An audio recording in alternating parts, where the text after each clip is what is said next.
for your home just got easier. Whether you need help with routine maintenance or a dream remodel, Angie makes it easy to see reviews, compare quotes, and connect with top local pros who can get the job done right. Plus, you can see upfront pricing and instantly book hundreds of projects. No phone tag, just the work you need done at a time that works for you. Angie's got your to-do list covered from start to finish. Book your next home project today at Angie.com. That's ANGI.com. For a second time, the Senate parliamentarian has poured cold water on the Democrats' immigration legislation. Democrats have been told that their newest proposal for helping millions of immigrants stay in the U.S. permanently cannot be included in their $3.5 trillion social and environment bill. The Senate parliamentarian rejected language that would have let immigrants in the U.S. before 2010 remain permanently. Earlier this month, another Democratic proposal was rejected. It would have provided permanent status to so-called dreamers brought to the U.S. as children. Greg Clugston, Washington. The International Federation of the Red Cross says if money isn't restored to pay for wages and services, the coming of winter could spell a major humanitarian crisis for Afghanistan. Officials says that country is set to enter a difficult few months when temperatures drop. Breaking news and analysis, townhall.com. Well, it is controversial. National Labor Relations Board declaring college athletes in money-making sports to be employees of their schools. Correspondent Ben Thomas reports. NLRB General Counsel Jennifer Abruzzo writes, the freedom to engage in far-reaching and lucrative business enterprises makes players at academic institutions much more similar to professional athletes who are employed by a team to play a sport while simultaneously pursuing business ventures to capitalize on their fame and increase their income. Abruzzo also threatened action against schools, conferences, and the NCAA if they continue to use the term student-athlete. She says the term was designed to obscure the employment relationship with college athletes and discourage them from pursuing their rights. I'm Ben Thomas. More on these stories at townhall.com.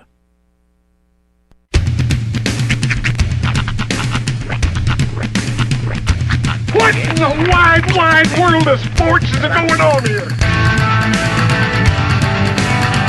I promise you, whatever scum did this, not one man in this force will rest for 1 minute until he's behind bars. Now let's grab a bite to eat. Yeah, come on. I feel the hot wind on my shoulder and the touch of a world that is older. I hit the switch and check the number. Leave it on and then I slumber. I hear the rhythm ringing through it. Flamenco guitar and cumbia music. I hear the talking of the DJ. The devil listen, what does he say? I'm on a Mexican radio. I'm on a Mexican radio. Broadcasting live from high atop the J.P. White Building in downtown Roswell, New Mexico. It's Mornings with Mike Winters on 106.5 Roswell's Talk FM. Is that what I sound like when I talk? Now, here's your host, Mike Winters. And good morning, one and all. Welcome to Mornings with Mike Winters. I am he. That would be me, Mike Winters. Happy Overcast Thursday. Yeah. I just looked outside and looked at the weird color, and Mike just got this weird geeky smile on his face. And he's like, storm is like, yes, we know, Michael. Been talking of it all week. Today's the day I finally get some rain. I wish it wasn't today, though, because, I got plans tonight. We got the Historical Societies. Fortunately, it's a drive-through fundraiser, so probably don't want to get wet is me and the volunteers outside. Yeah. But that's what ponchos are for. BFM might have to stay home. He don't do well in the rain. No. Yeah, he runs. He may be large, but you throw some water on him, he folds like a cheap suit. Yeah, despite no legs, he runs. And what's weird is the legs, they've already been Scotch guarded. Totally waterproof. That's right. Now. It's like turtle wax. It beads up just right. beads and rolls off. I just picture him just like running up the street, just flat the thing, and then all I hear is, and I run so far away. Doing that weird, like, like doing it. Yeah, that weird wobble run thing. Better get away.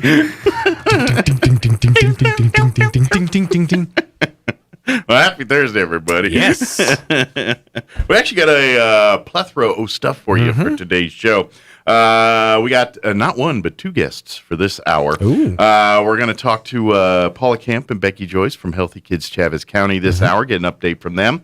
Leslie Robertson and Jonathan from the Eastern Mexico State Fair will also join us this hour, and we'll chit-chat about some fair, which I'm fairly certain gets underway here pretty quick. It's going to be quite the affair at the fair. Carnival is on tomorrow. Yes. First livestock stock show is actually Saturday, and of course, officially everything gets underway on Monday. Yep. So, but unofficially Friday. Yep. Cool Kids Insider Game this weekend. That's right. So we'll talk fair and healthy kids this hour. Nicole Dean with Los Pasitos will join us next hour. They've got their event coming up here. Is it next weekend, I believe? I believe so, yes. Yeah, and so we'll talk all about that. Their Stepping Up event, big carnival, fun family event for everyone. So we'll talk about that with Nicole and else and all the things happening at Tobosa. Actually, I believe it's this coming weekend. Is it this weekend? I believe it is. Okay. Weekend, yes. I got to confirm. And then in the 9 o'clock hour, about 9:15, Crystal Smith with the, I did it. I wrote Smith and said Smith. Crystal, that's been a while. I know. I don't know why I did that, but I did that. Crystal Noble. My apologies. She's a married lady now. Sorry, Phyllis. She is going to join us from the Roswell Humane Society, and we'll chit-chat, get an update about pets available for adoption and all that good stuff. So that plus frivolity, unnecessary banter, and whatever else we can come up with. And some necessary banter, too. Oh, yeah. Some is very necessary. Some not so much. No. We pepper in, the necessary stuff where it needs to be. But it's sterile, and I like the taste. I like the taste. Necessary? Dodge a reference. Yeah. All right. It is 10 minutes after 7 o'clock. Let's go ahead and get you up to date on this weather. Whether or not you like it, that's up to you. If you like rain, you'll love it. Oh, yeah. Your weather's on my team. I'm a fan. Team Weather. Here you go. I'm meteorologist Steve Hamilton with your Pecos Valley weather. We've got a pretty big storm system moving through New Mexico today, and that'll bring us showers and thunderstorms, and a few of those storms could have heavy rainfall. Our highs 75 to 80. Looks like more rain overnight, and our low in the mid-50s, and then a mix of sun and clouds tomorrow morning. Scattered afternoon showers and thunderstorms with low to mid-70s. Then we're back to sunshine for the weekend. That's your latest forecast. I'm meteorologist Steve Hamilton. Thank you, Steve. Currently 62 degrees here in Roswell. Humidity is at 48%. Winds a little breezy out of the north, 17, gusting to 23 miles per hour. That's bringing in all this moisture, I reckon. We do have, they're saying 70% chance of rainfall today. The sweet spot between 10 and 1 for some rain, and then more rain after that. That's what they say. Between 10 and 1, and then possibly more rain after 1. So, yeah. Partly cloudy. Highs only expected to hit mid-70s, 76 today. North winds 10 to 15 miles per hour. They're saying less than a tenth of an inch today, except for a possibility of a thunderstorm rolling through. Tonight, our chance of rain is at 90%. Overnight low of 55. North winds 5 to 10. They're saying we could get anywhere between a tenth and a quarter of an inch of rain tonight. For your Friday, we are looking at a 70% chance of showers and thunderstorms. Partly cloudy otherwise with a high of 73. North winds 5 to 10 miles per hour. They're saying less than a tenth of an inch expected for your Friday. Friday night, we're looking at a 50% chance at showers and thunderstorms, mainly in the early evening hours. Otherwise, partly cloudy with an overnight low of 54, northwest winds at 5 to 10 miles per hour. And then that's it. I think after Friday night, the rain for us is pretty much out of the area because beginning Saturday, sunny skies, a high of 77, Northwest winds at around 5 miles per hour. Sunday, sunny skies with a high of 79. And then next week, Monday, high near 81. So fair day, parade, all that should be good to go. Tuesday, sunny, high of 81. Wednesday, sunny, high near 80. So I think we're going to get all of our rain out of the way today and tomorrow. And then I can't guarantee nothing, but way it's looking right now, smooth sailing for temperatures and weather next week. All right, it is 7:13. We're going to take a quick commercial break, and then I believe Becky Joyce and them are here. I think we'll talk to them first. So we'll talk Healthy Kids Chavez County on the other side. Don't go away. The news has been hard to watch lately. It seems we live in a climate of fear and too often of hate. Part of me wonders if the world is getting worse, but then I think about history. I'm not sure if the world is getting worse as much as we've just gotten better at getting our news reports faster. A question I keep asking our congregation is, what is the church's responsibility? I know we're to pray for a kinder, safer world, but there's got to be more that we can do. I know I can't change everything that's going on in the world, but I know I can change a little bit of what happens here in Roswell. I need to practice and teach all of those around me to love like Jesus does. To love in spite of color, political background, or national heritage. To love the poor, the middle class, and even the rich. To help the hurting and encourage those who are struggling. To be grateful to all who impact my life and the lives of others around me. This might not change the whole world, but it might change a little bit of my community. Join us at the Country Club Road Church of Christ for worship at 10 a.m. on Sunday, located on the corner of Country Club and Washington in Roswell. Well, when they asked me to be the Grand Marshal of this year's fair parade, I was surprised. I thought they had higher standards than that. Hi, this is Jim Gill from Roswell Seed Company. It may seem like the fair is all about scary rides and even scarier food, but it's really a tribute to agriculture in eastern New Mexico, and especially the 4-H and FFA kids who've worked hard all year raising their animals in hopes to get a blue ribbon. So when you visit the fair, take a stroll through the livestock barns and see what they've accomplished. Just watch where you step.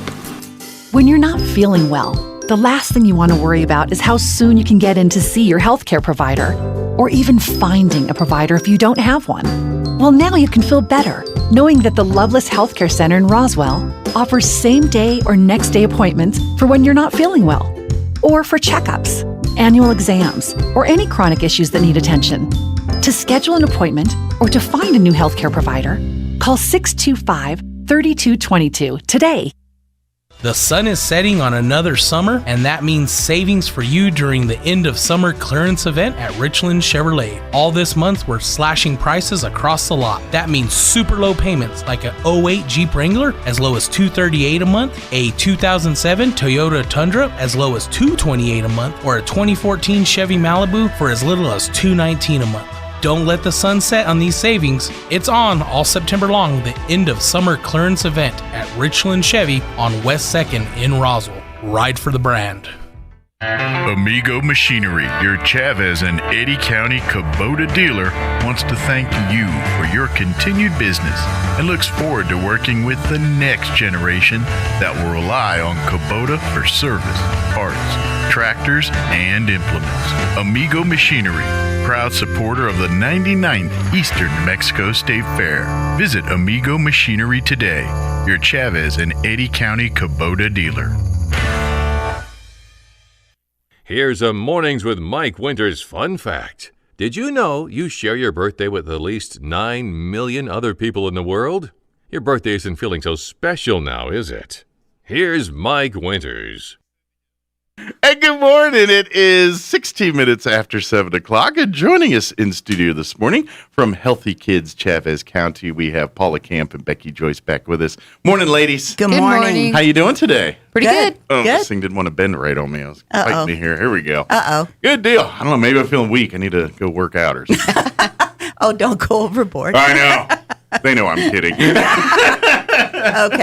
Well, how are you guys doing today? We're Pretty doing good. well. Good. We're busy. Doing well. And then, and for folks who don't know, Healthy Kids Chavez County, it's actually, I guess you say a subset of the New Mexico Department of Health. Is that It is. We are an initiative of the Department of initiative? Health. They Yes. have other fancy words, but Yes. in essence, it's a part of. It's kind of an option. It's not technically New Mexico Department of Health. It's like offshoot support. We're a subset of healthy communities, New Mexico healthy communities. Well, and I guess, does each county have their own, like, Healthy Kids, Eddy County? Or There's 9 counties in the state that have a Healthy Kids coordinator. Okay. Yeah. And we're just lucky enough that you guys are available to be hired for Healthy Kids Chavez County. Exactly. Here, so. Exactly. But really, they are a great resource for families in Chavez County, especially when it comes to school related, when in the world we live in with COVID and how we access things that we normally access. The Healthy Kids Chavez County group, you guys have been very pivotal in making sure that information gets to families, resources get to families. Correct. And that's kind of been your role in the last really 2 years here. I know especially during COVID. Yeah, I mean, you guys really, even outside of COVID, education, outreach, all that, that's very much part of the fabric. Now it kind of went from just education outreach to being a conduit to being a source of information and resources for folks during the pandemic here. So, and now that it's settling down a little bit, we've been allowed to go back in the schools. Good. Following COVID restrictions, of course, COVID protocol. But we've started with BMI. Right, yeah. So we've been working on BMI, which is Body Mass Index, and we check that. I know, very familiar with that one. Yeah. And so we have a program that we pick about 70 schools randomly throughout the state, and then we test those, the kindergarten and third grade in those schools for their BMI. Body Mass Index. And then we use that data, we send it to Santa Fe, and we do a report for each school. Okay. And then it also justifies our programs with Healthy Kids going into the schools to fight childhood obesity. Sure, yeah. Right, so, I mean, obviously, the world we live in today, and we've had these conversations before, the way food's prepared versus access to it. And their physical activity, and sitting on iPads and watching TV. And so we're real interested in the data after COVID, how everybody was sitting at home. And so we're hoping that it's not a lot higher, but I'm afraid it might be. Well, I mean, just it doesn't really take a whole lot of real deep investigating to kind of, if people aren't going out, people aren't able to do things, then those numbers are not going to be, they're going to be way up. Right. It was bound to happen. Hopefully, it's mitigated a little bit by people taking initiative and doing some of the, physical stuff on their own that they could do. Right. And we tried to, like you said, during COVID, we tried to encourage that on our Facebook page and through different media opportunities, but we tried to encourage them to get out, go to parks, go to, investigate our trails, go to Bitter Lakes, Bottomless Lakes. So, we've tried to do that and then encourage different healthy eating options and things like that. So anyway, we've been busy with BMI and we've been traveling some to different, because I'm the state BMI coordinator. Oh, wow. So you get to check the whole state here. So we've been going to Santa Fe. We've got a trip to Deming coming, and we're going to Farmington next week. Los Alamos. Yeah, so we've been kind of all over, just on the road. Wow. Right. So racking up some hotel frequent client points or whatever they call it. Right. Well, the only reason I knew about BMI stuff, because when I was in the Air Force, they always have your height, weight restrictions, everything. Sure.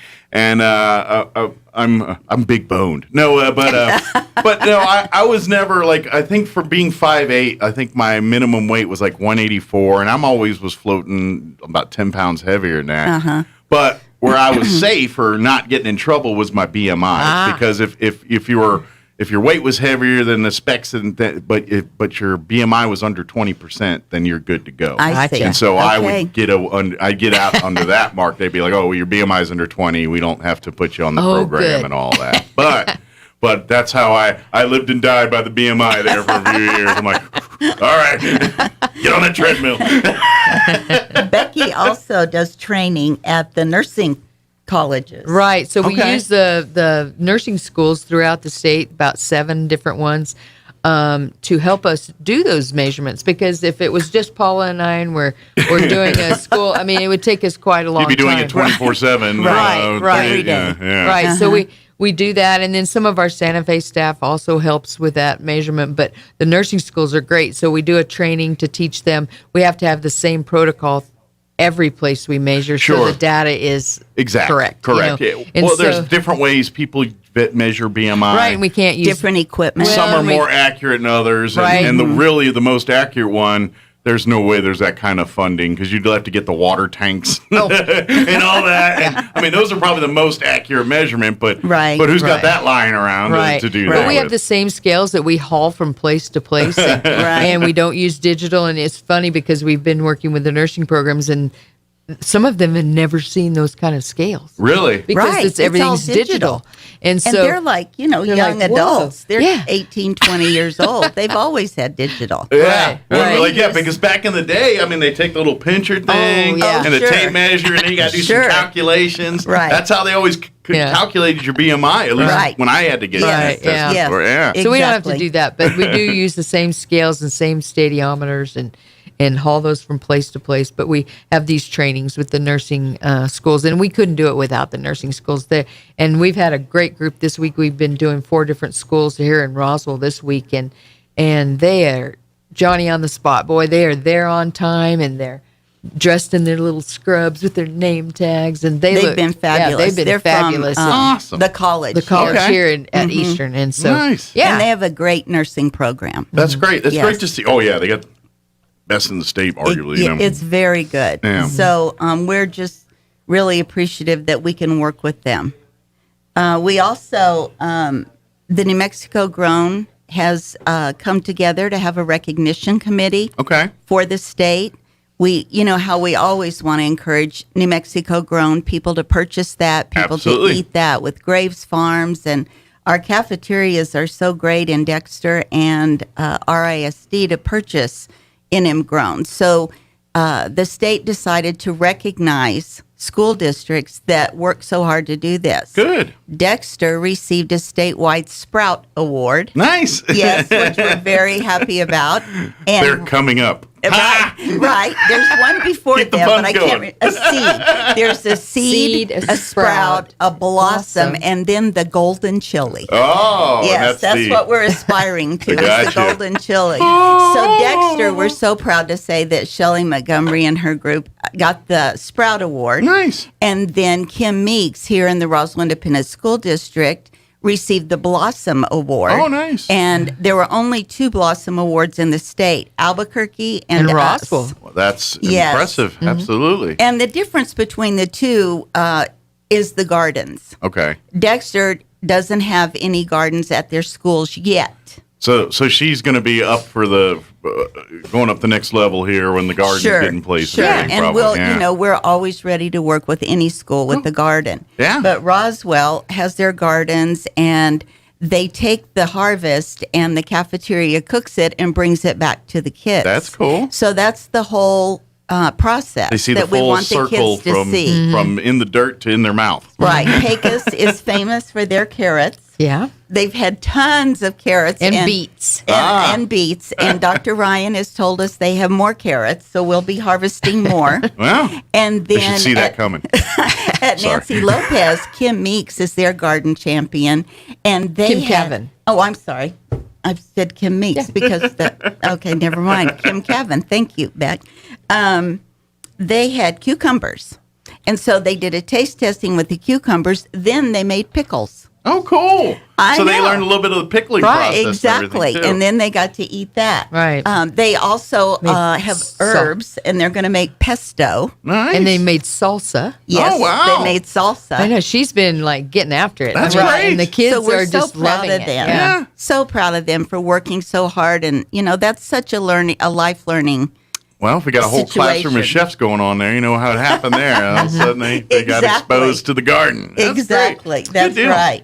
And then we've got, like I was speaking of trails and getting out and walking, we're finally going to have a connection between Spring River and Cielo Grande. Yeah, this has been in the talks in the works forever. Oh, yeah. And forever. We really didn't have the funding at this time to connect down by the bird sanctuary over to Cielo Grande at this time, but that's still on the back burner. Sure. But we are going to get one downriver. It's going to go across by the tennis courts, down Riverside, and then hit Mississippi. Oh, good. And then go north on Mississippi because it's a wide street and no houses face Mississippi in that area. Okay. They face north or south to their side streets. Okay. So they can actually make a bike lane and a walking lane along the side of the road. Yeah, okay. And then they'll have speed humps, not speed bumps. Okay. Which, don't be confused. And a hump is a little more easy That's going. a technical term. A bump is a lot taller than a hump. That's just science there. Right, folks. that's what Louis Nahar, our city engineer, was saying. Make sure everybody knows it's a speed hump, not a speed bump. They got a stick that they use, and one says bump and one says hump. And if it gets that other one, then it goes and officially bump. So for anyway, hump it'll have category. these speed humps to slow people down a little bit, but not like jar your whole body. Sure. And so just enough to knock over your grocery bag, not break the eggs. Or your purse. That's so it'll open. run north and south, and it'll run up to 8th Street, and then across, and then they'll have a little connection over there with Cielo Grande. So we'll actually finally have a way for everybody to kind of be connected. Oh, cool. And then Which our is city has fabulous. applied for the RTP and TAP grants through the state. That hopefully, if we get that money, then we maybe can do the connection down at Sycamore also. So we might have good. 2 ways. So Right. it's, a lot of people. I mean, it's just amazing how many people really use our trails. Absolutely. And so it's nice to be connected, and then also to get over to the recreation center also. Absolutely, yeah. Right. We can make it all connected, and you can turn, we can start, making events with these kind of things. And Right. doing all that. Yeah. So And that's great. speaking of events, at Cielo Grande this past Monday, we had Fun Fit Family Night, which is sponsored by the Roswell Independent School District and Department of Health and Healthy Kids Chaves County. Right. We also had County Extension out there. Wings for Life was out there. There were several different places. I believe WIC was there. Okay. And we had our PE teachers doing physical activities with the kids that came. Okay. And we had a great turnout. It was a beautiful evening. We did it outside because of COVID and protocols. Right. So we did it outside.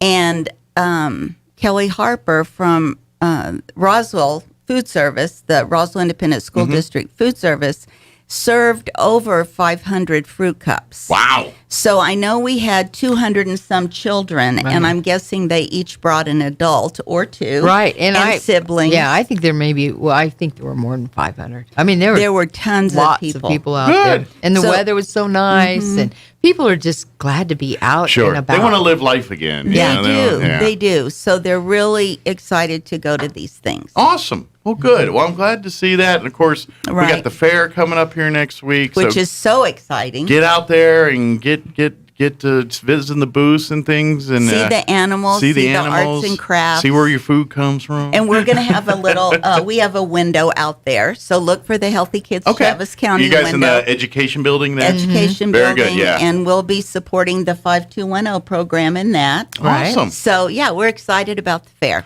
Excellent. So, and if you want more information about anything we're talking about here, too, when you're at the fair, go look for that. Again, it'll be in the education building on the walls. Exactly. They have a lot of nonprofits and things Right. have little booths or what they call them. But, and they're yeah. all tagged. Yeah. So Right. if you're like wanting more information, if you're thinking, hey, I'd like to, set up something for my class, or Sure. hey, I want to learn more about some of the programs here, you can reach out, and these ladies will be happy to get you going and get you started. Absolutely. here. Right. So, Absolutely. what's the if I know you guys don't really have an office per se No. or anything, so probably through the Facebook page Through the Facebook. is the best if they'll way send to us get a a hold of you guys. message, we'll get back to them. We're checking it all day long. Very good. And if just look for Healthy Kids Chaves County on Facebook. Yes. Right. And like and follow it. Please. That way you'll stay up to date for any time there's events happening or Right. or just Exactly. resources. Obviously during the pandemic, a lot of opportunities pop up here and there. Right. You guys share and spread the word to make sure that gets out to everybody so they We have do. access to these resources. Right. So it's a good source of information as well as just a great opportunity to get tips and things on Recipes. Yeah, healthy dinners and things. Different physical activities to do. Everybody Lots of has things. that same argument every night. What do you want to do for dinner? I don't know. What do you want to do for dinner? Hey, I saw on the Healthy Kids Chaves County Facebook page, there's this new calabacita recipe. Let's knock this out. And there's been one there this month, so check it out. Very good. Well, thank you, ladies, as always. Appreciate it. Thank you. We'll talk to you next time, okay? All right. And hopefully, you guys get a chance to be at the fair at all next week, or you guys going to be... I'm sure we'll go out and support it. Good deal. Certainly. We'll go. Maybe we'll see you out and about there. Absolutely. And I'll eat one less funnel cake just for... We appreciate that. Although I've been telling people for years, if you eat fair food at the fair, those calories don't count. I like that. As soon as you take it off the fairgrounds, then it doubles. There you go. Right. Thank you, ladies. Thank you, Mike. We appreciate it. Anytime. It is 7:32. Let's pause for local news and a quick commercial break, and then we'll have Leslie and Jonathan from the Eastern New Mexico State Fair join us on the other side. Don't go away. Now for a Pecos Valley news update, I'm Jared Cirillo. Tragedy in Carlsbad, where authorities confirm a young boy has died of an overdose of the powerful opiate fentanyl. The mother of the 12-year-old boy has now been arrested. Alexis Lee Smith, along with the boy's grandmother, Kelly Smith, were arrested in connection to the death of Brent Sullivan. The New Mexico Children, Youth, and Families Department investigated and said the grandmother has admitted she knew the boy was ingesting fentanyl. The Roswell Museum and Armac Foundation, in partnership with the Pecos Valley Potters Guild, are inviting artists, artisans, contemporary craftsmen, and makers to apply to be a part of the first annual Roswell Museum Holiday Artisan Market. The market is a juried art exhibit and sale to be held at the Roswell Museum, showcasing more than 40 artists, artisans, and makers from around the region. You're up to date. I'm Jared Cirillo reporting. When you get home this evening, take a look at your furniture. If you're like most people, you never intended to keep it this long. But there it is, the same old furniture. So hurry to Glenn's Furniture and give your home a brand new look. Right now at Glenn's, everything in the store is specially priced, including stylish power reclining sofas and love seats, smart and practical dinettes and dining tables, and the latest sleep technology for your bedroom. Delivery is always free at Glenn's Furniture at Union and Alameda, helping people change for the better since 1953. Central Valley Electric Cooperative is an equal opportunity employer and currently has an opportunity for you to be a part of the CVE family. Right now, Central Valley Electric has an opening for an apprentice lineman and a journeyman lineman. Please note that qualifying candidates must have lineman experience or have successfully completed the lineman program. For a complete list of job descriptions of all positions available at CVE and to apply, please visit their website at cvecoop.org. That's cvecoop.org. An outstanding opportunity awaits you at CVE. Apply today. This is John. Hey, my name is John Jackson. He's not some actor. He's a steward of the land with a John Deere 3 Series tractor and a PTO Quick Connect that hooks up rear implements with a single click. John runs with us because to him, there's nothing more important than connecting with the land. Nothing runs like a Deere. Hear John's story at Deere.com. Stop by Pecos Valley Equipment in Artesia and Roswell or visit us online at pecosvalleyequipment.com. Here's a Mornings with Mike Winters fun fact. There are 293 ways to make change for $1. Try all 293 on the guy who keeps borrowing money from you. Here's Mike Winters. That's what I do. Good morning. It is 35 minutes after 7 o'clock, and joining us in studio this morning from the Eastern New Mexico State Fair, Leslie Robertson back with us, and Jonathan Dudley as well. Good morning, guys. Good morning. How are you? Doing good. Doing good. I forgot to tell you. Probably want to move that mic right so you eat it. That's That's the way to get there. I got sidetracked on there. So, well, we're days away. Really, I mean, officially we're like 4 or 5 days, but really we're like tomorrow. Yeah. Yesterday, I think. I don't know. Yeah. So, I mean, how's it looking? We all ready for next week or tomorrow? It looks amazing. We are so excited to have Roswell and the surrounding community back out there. It looks better, I think, than it's looked in a long time. There's some big things. Good. Yeah. I mean, I know it's constantly evolving, updating. It will. I know we were talking with Travis yesterday, and it's like, yeah, it's going to look a little bit different as far as locations of things and out there. But and to be honest, this is all kind of phase 2 of a bigger plan, right? Like there's more going on in some of these plans here. They're just not quite there to absolutely. The final it's deal all yet. about having the time to do it and funding and stuff of that nature. Well, you got a bunch done in the COVID, the pandemic era here, and so hopefully, like I said, this continues, and then next year's fair, it's going to look a little different this year's because there's going to be more amenities and things that are being updated and changed and things like that. Continuous improvement. Yeah, absolutely. So, but all of it's happening this week or next week at the Eastern New Mexico State Fair. Carnival is kicking off the fair week plus this year. So they're having a sneak peek on Friday and Saturday. Yeah. That will be just the carnival portion. Yeah, you can't go in the commercial building or education building or livestock rings, just the carnival grounds. The vendors outside of the carnival, all that's not going to be open yet, just the carnival portion of it. Correct. With the Now food they vendors will have their own food vendors. Yes, so you'll still be able to eat while you're come out hungry. there. Yes. So when your tank runs low, they'll have plenty of food for you. Exactly. But that begins tomorrow night, and so you can come out tomorrow and Saturday. Is Sunday? Are they doing stuff? Sunday they'll shut down. Okay. Sunday's our livestock check-in day. Gotcha. We'll have lots of kids roaming, and it's just, a little chaotic. Covered up. Yep. Sure. Chaotic day. We got to get everybody Wrangling in cats, place so to and speak. ready to go. Well, and if I remember right, the livestock shows, the first one, there is one before technically the start of the fair. You guys do have a livestock show on Saturday. The dairy goat show is Saturday. Saturday. The dairy goat show is on Saturday. So dairy goat folks, you're getting first crack at the livestock arena for this year's fair. So come out. Absolutely. And of course, the public are welcome to these shows. So if you've never seen a livestock show, or come out and check it out. It's a blast. I don't care what your background is. Like I didn't grow up in farm and ranch. I have none of that background in my life, but I get just as fascinated by watching the kids do at the show partly because I'm impressed. There's if I was that big, there's no way I'm that responsible. I would jack this all up. It's an art. There's 60-pound kids out there on the head of a 1,200-pound cow. Yeah, and they're just handling it. You know, they're not meek with it. They're taking care of business. It's great. So, So basically, make sure you get plans to come out to the fair this week, but you can get your riding early. Good news is, I think the weather's going to work out just fine for us here. Past today and tomorrow, I think after Friday's done, we're done with rain, I think. For at least I'm looking through midweek, and they're not talking rain at all after tomorrow. So I think fair weather. I think we're in. Nicely done. Nicely done. So, obviously, check in and stay up to date with anything weather related here. I would say probably your best bet is to like and follow the Eastern New Mexico State Fair Facebook page. Yes. Absolutely. Anytime there's any weather related delays or changes or whatever, it's a fair. Things happen.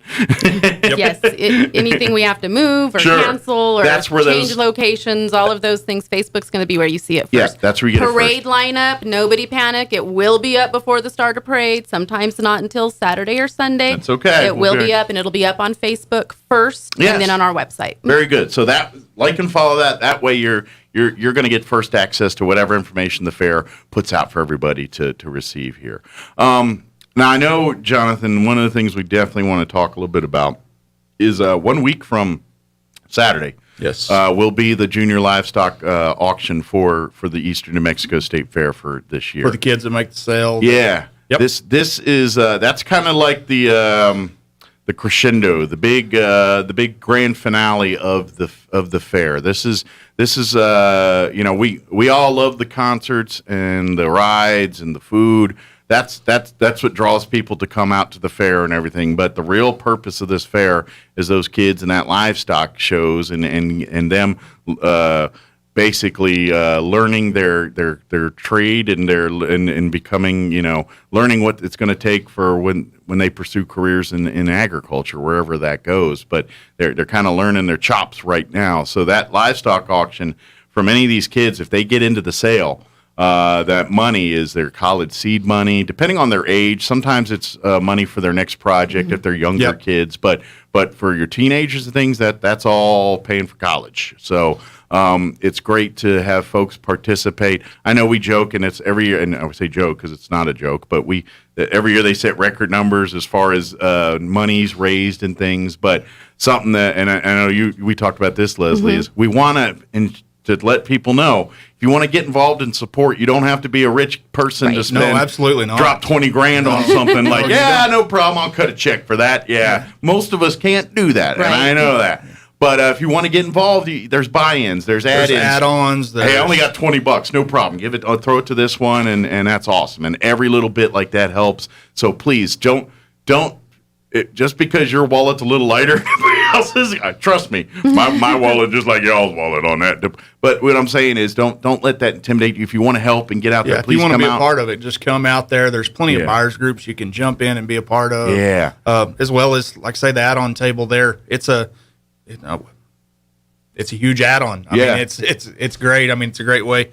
I mean, we have people that come in and put $1 on every kid in the sale or whatever. Yeah, see, that's a lot of people do that, and that's a great way to help. Just a little something, and every dollar adds up. And well, you get a couple hundred people doing the same thing you do. You got a nice chunk of change doing that right now. Yep. That's kind of how it goes there. And of course, you get some people that are more fluent, and they're like, you know what? And I'm going to invest back in our kids, and here's 20 grand for something, or we get that every once in a while, and all that. And that's beautiful, and that's great. Absolutely. But certainly, just because you can't do that doesn't mean you can't participate and be out of it. We'd love to have you come out and support these kids.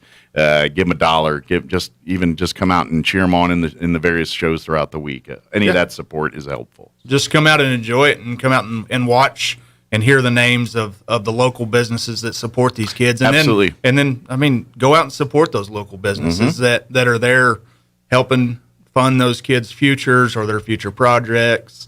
I mean, these are kids that are going to go on and be leaders of our community or whatever. I mean, so whatever you can do to help support them. Absolutely, it's investment back in our community. That's why these businesses sponsor these events, because they understand it. You look at businesses like Roswell Seed, Jim Gill, who's going to be our Grand Marshal at the parade this year. I mean that Roswell Seed. He's been a fair supporter for many years. Well, can you even imagine a Roswell without Roswell Seed? Like what, you know what I mean? It's right there in the title.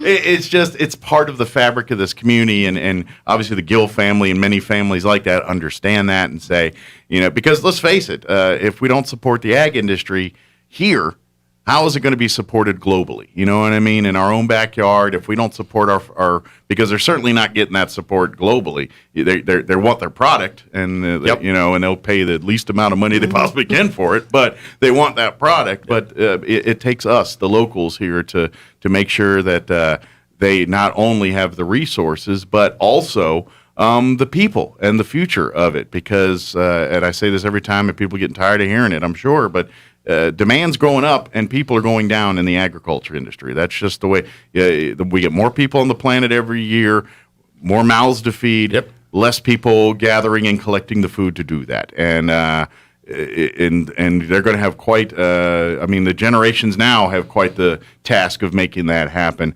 When these numbers continue to grow, what's it going to look like 10, 20 years from now? And these kids that are in here showing animals and everything, these are the problems they're going to be figuring out. And that's why we need to support them now. Absolutely. Yeah. So 9 o'clock Saturdays when everything, they have the buyer's breakfast before. We will have the buyer's breakfast sponsored by Farmers Country Market at 8 a.m. there in the new building. They should just put those burritos they serve at the deli, and I'd be good to go. They do an amazing job. Be like, just got the burritos from the deli. All right, let's go buy some cows.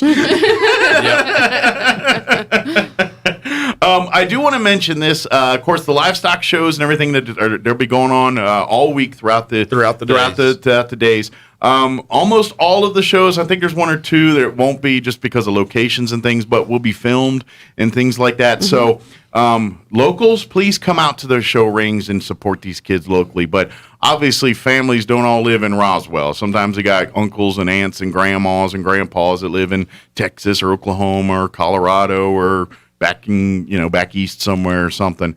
You can tell them, hey, watch our kid. He's showing his in the swine show here, and they can watch all of that. KSVPTV.com. You can go there and check it out. Do they have a link to the fair's website too, or is it just through? I'm going to put the link. I'm going to send it to the webmaster. Okay. She'll put it on the webpage, So and then go I'll to the- post it on Facebook as well. Yeah, and you'll see it all over Facebook too. So that way you can kind of tell them, and I think you can even send out like invites and reminders and all that kind of stuff. So they get a thing. Don't forget the show's on now and all that kind of stuff. So you can do all that. But if that's just out of town, if you're here local, I get it. If you're at work and the boss don't let you get out, but try to get out to the ring, come out, see the shows, watch these kids. I mean, it's an amazing feat what they do. So it's cool. If you get a chance, come watch them. Yeah, and then of course entertainment. There's lots of great entertainment this year. We'll talk more about that tomorrow. But if you go to the fair's website, enmsf.com, you'll see the list of all the entertainment. The whole fair book is there, so you can see what shows are when. All of that information. Of course, the schedule events when the commercial building opens, when the education building opens, when the carnivals open, when all those important times that everyone wants to know. All the live music. Really, Wednesday on, it's a music party. We have a good lineup this year, I think. And then also Roswell. The robot is coming back. Yeah, Rocket the robot. I spoke to him yesterday. He is on his way. What does he sound like on the phone? I'm not at liberty to discuss that. They'd have to kill me. He's very excited to be back in town. So he'll be out there 3 times a day throughout the week. Make sure you come out and see him. Yeah, come out making appearances. Yep. He'll sneak up on you, too, if you're not paying attention. How does a 9-foot robot I know, sneak up but he on does. You? Yeah, he is. I know. That's what I said. I was like, how does that happen? Next thing you know, I turn around, there's a 9-foot robot standing behind me. Yeah. I think the biggest buzz is that pirate ship that's coming. Yeah, we haven't that's talked new a this whole year, lot right? about that, but the Pirates of the Colombian Caribbean will be nice, and they'll also do 3 shows a day. Cool. So, and they got like a pirate ship as part of the show. There's a pirate ship. There's some acrobat things happening. So is this kind of like remember in Vegas the Treasure Island? You know how they have the show? Similar. Is it similar to that? There's just the one ship, and I don't believe there's cannonballs. But I mean, there's swashbuckling and all that. Yes, cool. exactly. All right. A high wire act, a wheel. Yeah, it's going to be interesting. Nice. Well, that'll be fun. Yeah. So that's and that's the great thing is your concerts and everything that's included in your admission into the fair. So pay your admission and free parking this year, so you don't have to pay to park. So like when you go see the Dirty River Boys or Sundance, any of these bands, all included in price of admission. Normally you'd pay whatever $20, $30, $40, $50 to see them. Now you pay your $10 to get in the fair, and you get to eat all the food you want and ride the rides and go in the commercial building and see the livestock show and see the concert. So there you go. You get the whole fair experience for your admission in, including the shows on those days, and especially like Friday night, Thursday. I mean, there's like 3-4 artists each night performing those the Thursday, Friday, Saturday. So you're getting like 5 concerts, a whole carnival of rides, all of the fun out there for $10. Well, the carnival rides, those armband prices are separate, and those are posted on Facebook and on our website, and it's different every night. I mean, we are doing a canned food drive, and that will be going to the Chaves County Disaster Relief with Enrique. So awesome. They're a great organization there. Yes, they are. So our carnival will be partnering with them to help collect those cans. Okay. Is that like a certain night at the... It is. That is Thursday. So bring some canned goods Thursday. 2 canned goods, and then armbands drop to $25. Excellent. Very good. So load up your pocketbooks and things and fill up with canned goods and bring them on out. And that way you can save a little money on the ride bands and things like that. And then another thing I wanted to mention, the last time I was here, we talked about Seniors Day and how we were going to still do the free admission, but we weren't going to be able to do the planned activities like we usually do. Sure. Well, we did have somebody step up, so we are working on getting those activities done. Okay. So stay tuned. It's still Is it scheduled for Wednesday? It is still scheduled for Wednesday. We'll let folks know as we get things cemented in, and then we'll spread the word and kind of go over what's been planned for that day. But hold on to your hats. Yes. More coming on that. Absolutely. So, but yeah, it's again your best resource is 2 places: the Eastern New Mexico State Fair website, enmsf.com. And the Eastern New Mexico State Fair Facebook page. It'll always be on Facebook first. I mean, that's the easiest way to get information out there the quickest. Well, and I was talking about it yesterday. I mean, literally, when we're out there doing our radio remotes and things, that's where we go to find our information to spread the word to the rest of the public. It's like, hey, lightning delay here. We're gonna we're gonna hold off an hour to open the rides or whatever it is that happens on that particular day. So. Another thing I do want to mention, too, is just plan a little bit. I say this every time, but when you come out to the fair with your family and thing, just do a little planning with your family, especially if you got younger kids and things. Absolutely. There's free parking again this year, so you don't need to park outside and drop the kids off. Come into the fairgrounds, park, drop them off at the front gate or bay, park your car and go to the fair with them, or at least near them. You don't have to be like near. You know how kids are, like don't sit next to me, don't all that mess. But you can lurk in the corner while they're doing stuff. Yeah, absolutely. And then your littles always. I mean, it gets crowded out there on the evening. Mm-hmm. Take a picture of your kid when you walk in, so you know exactly what they've got on. Yeah, exactly. That way, if they get separated from you, I mean, that's the easiest way. We know exactly what we're looking for, and we can go out and find them. It's a heck of a lot easier to find a child when they're wearing the same clothes and everything that's in the picture versus this was their first grade photo. Yeah, this was their first grade photo. But they're in 7th grade now.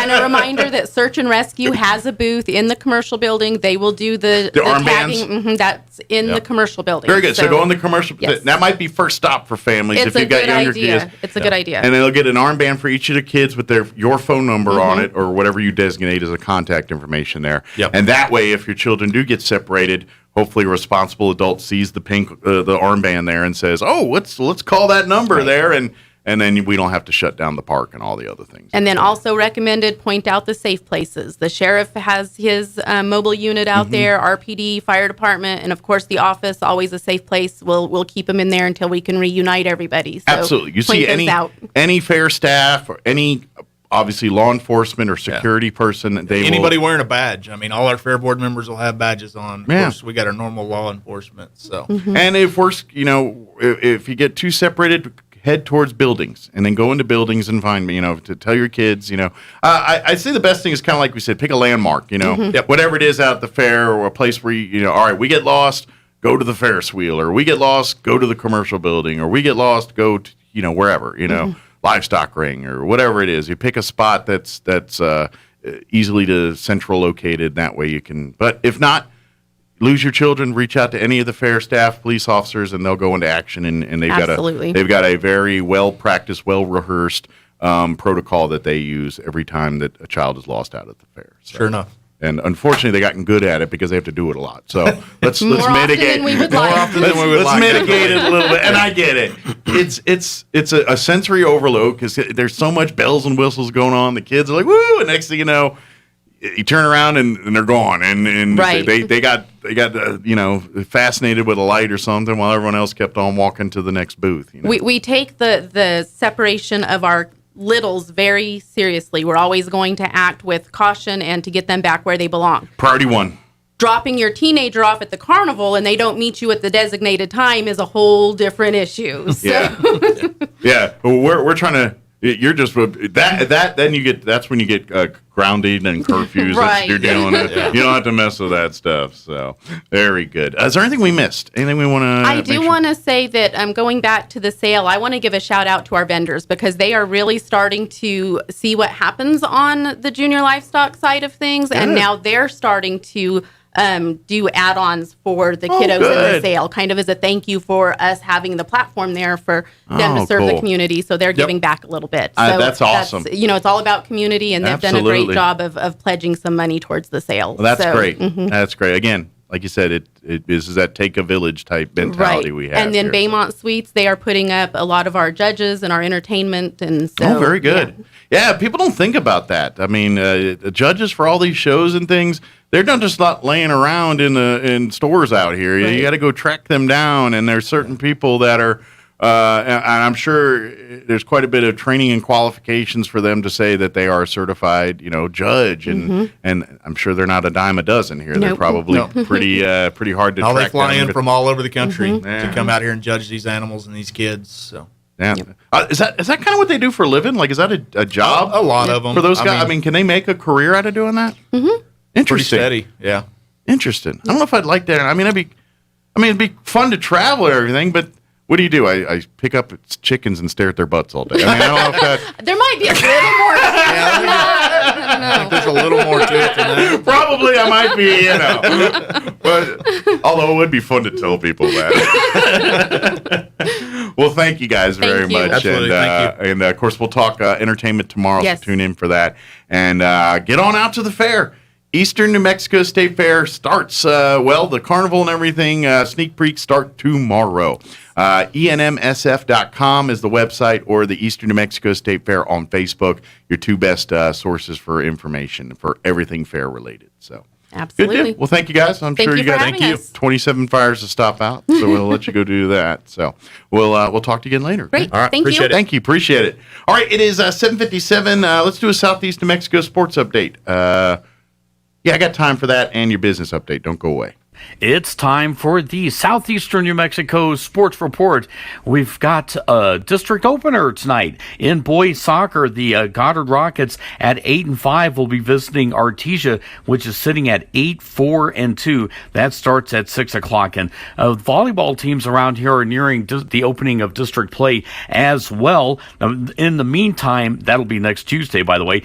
In the meantime, this weekend, both Artesia and Roswell will be hosting games against teams from Rio Rancho. Cleveland at 10-3 and Rio Rancho at 9-4 will provide tough opposition. Artesia plays Rio Rancho Friday, Cleveland on Saturday, and the Roswell Coyotes are scheduled to play both of them on Saturday. Meanwhile, you've got a couple of matches tonight. NMMI at Gateway Christian, Hagerman at Mescalero in volleyball. Sports Report brought to you by DSI. Call DSI for all your office technology needs. I'm Eric Butler, 92.9 The Brand. With the SRN News Business Brief, I'm Bill Alexander. You could get everything for $1 at Dollar Tree, but no more. After expanding nationwide, Dollar Tree is breaking the mold and will sell items in some locations that exceed $1. As the global economy emerges from the pandemic and costs rise, Dollar Tree has not been untouched.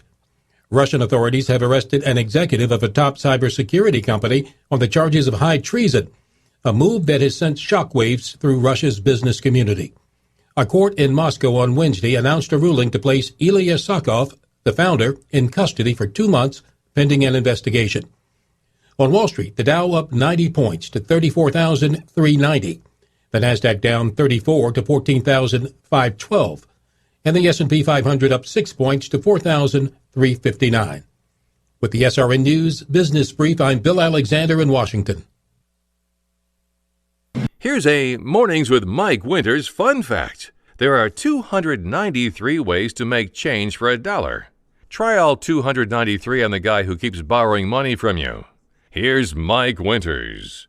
And good morning, 7:59. About to get into town hall news. Stay tuned next hour, about 8:15 or so. Nicole Dean with Tobosa and Los Pasitos will join us and give us an update and talk about their event happening this weekend as well. Town hall news coming up next. We'll be back on the other side. Don't go away. You're listening to Mornings with Mike Winters. Bill Cunningham is now in Roswell on 106.5 FM, KEND Roswell.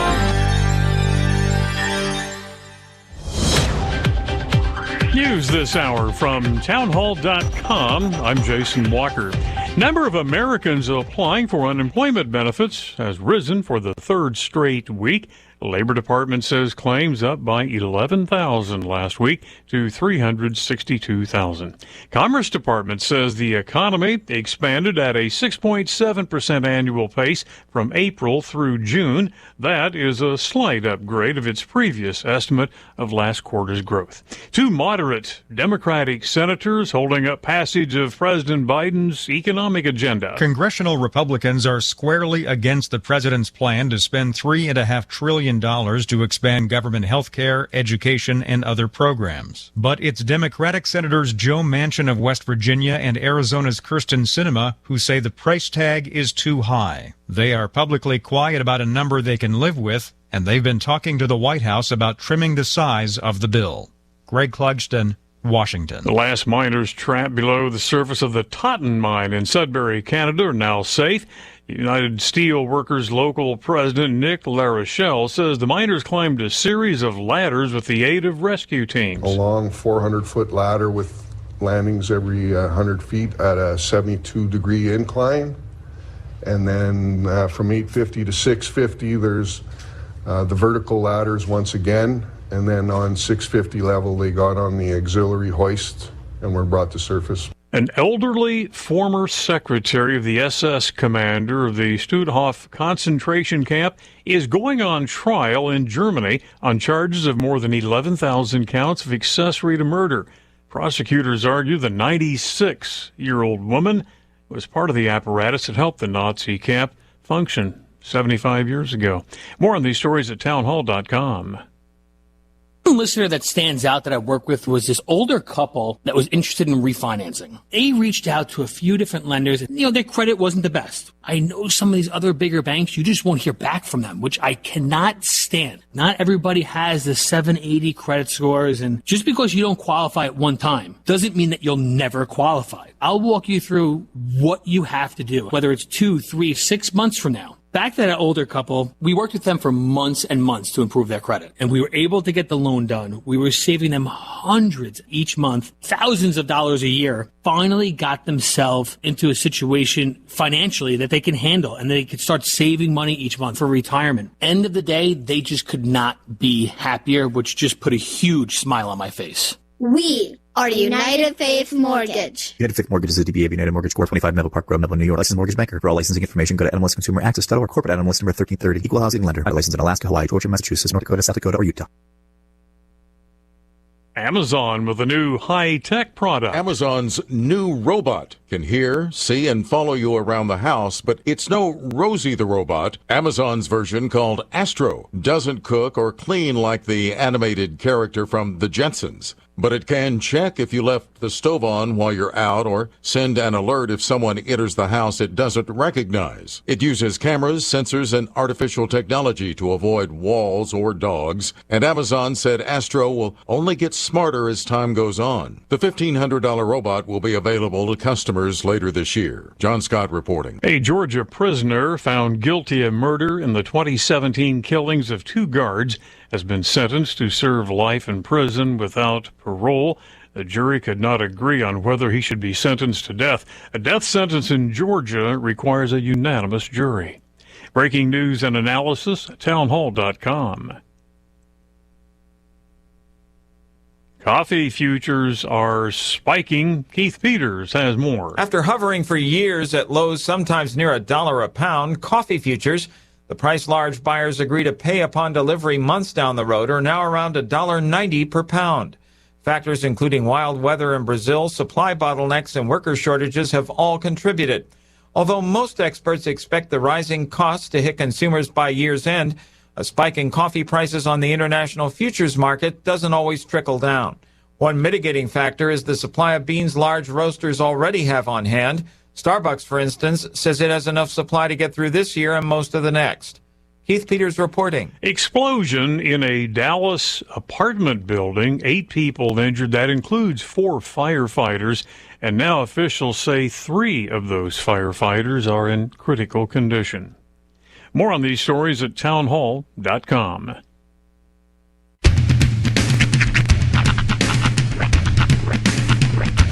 What in the wide, wide world of sports is going on here?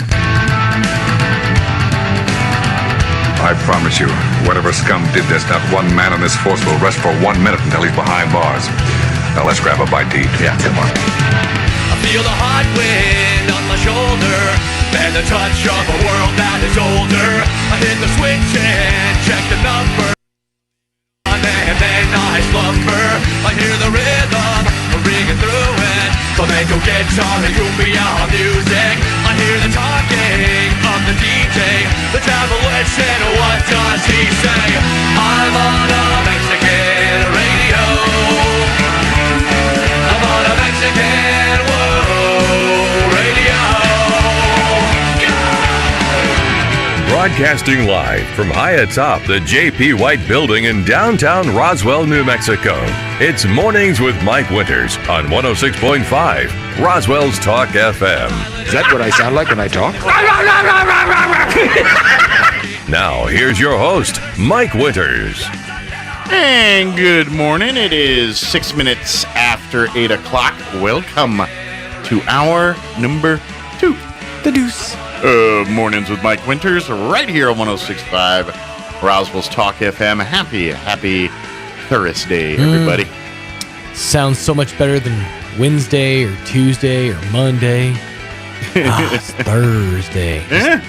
We got chances for rain. Doesn't look as brown now. It looks just cloudy. Yeah, not as hazy. I think the wind is settled down a bit. Wasn't as blustery as... The wind is whittled it down a little bit.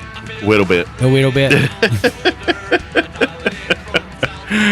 Oh, I got to mention this. I told Sean about this yesterday. I had a moment like, I was watching TV yesterday, as I do. And I went home for lunch, and I popped on a show called I Was a Teenage Felon.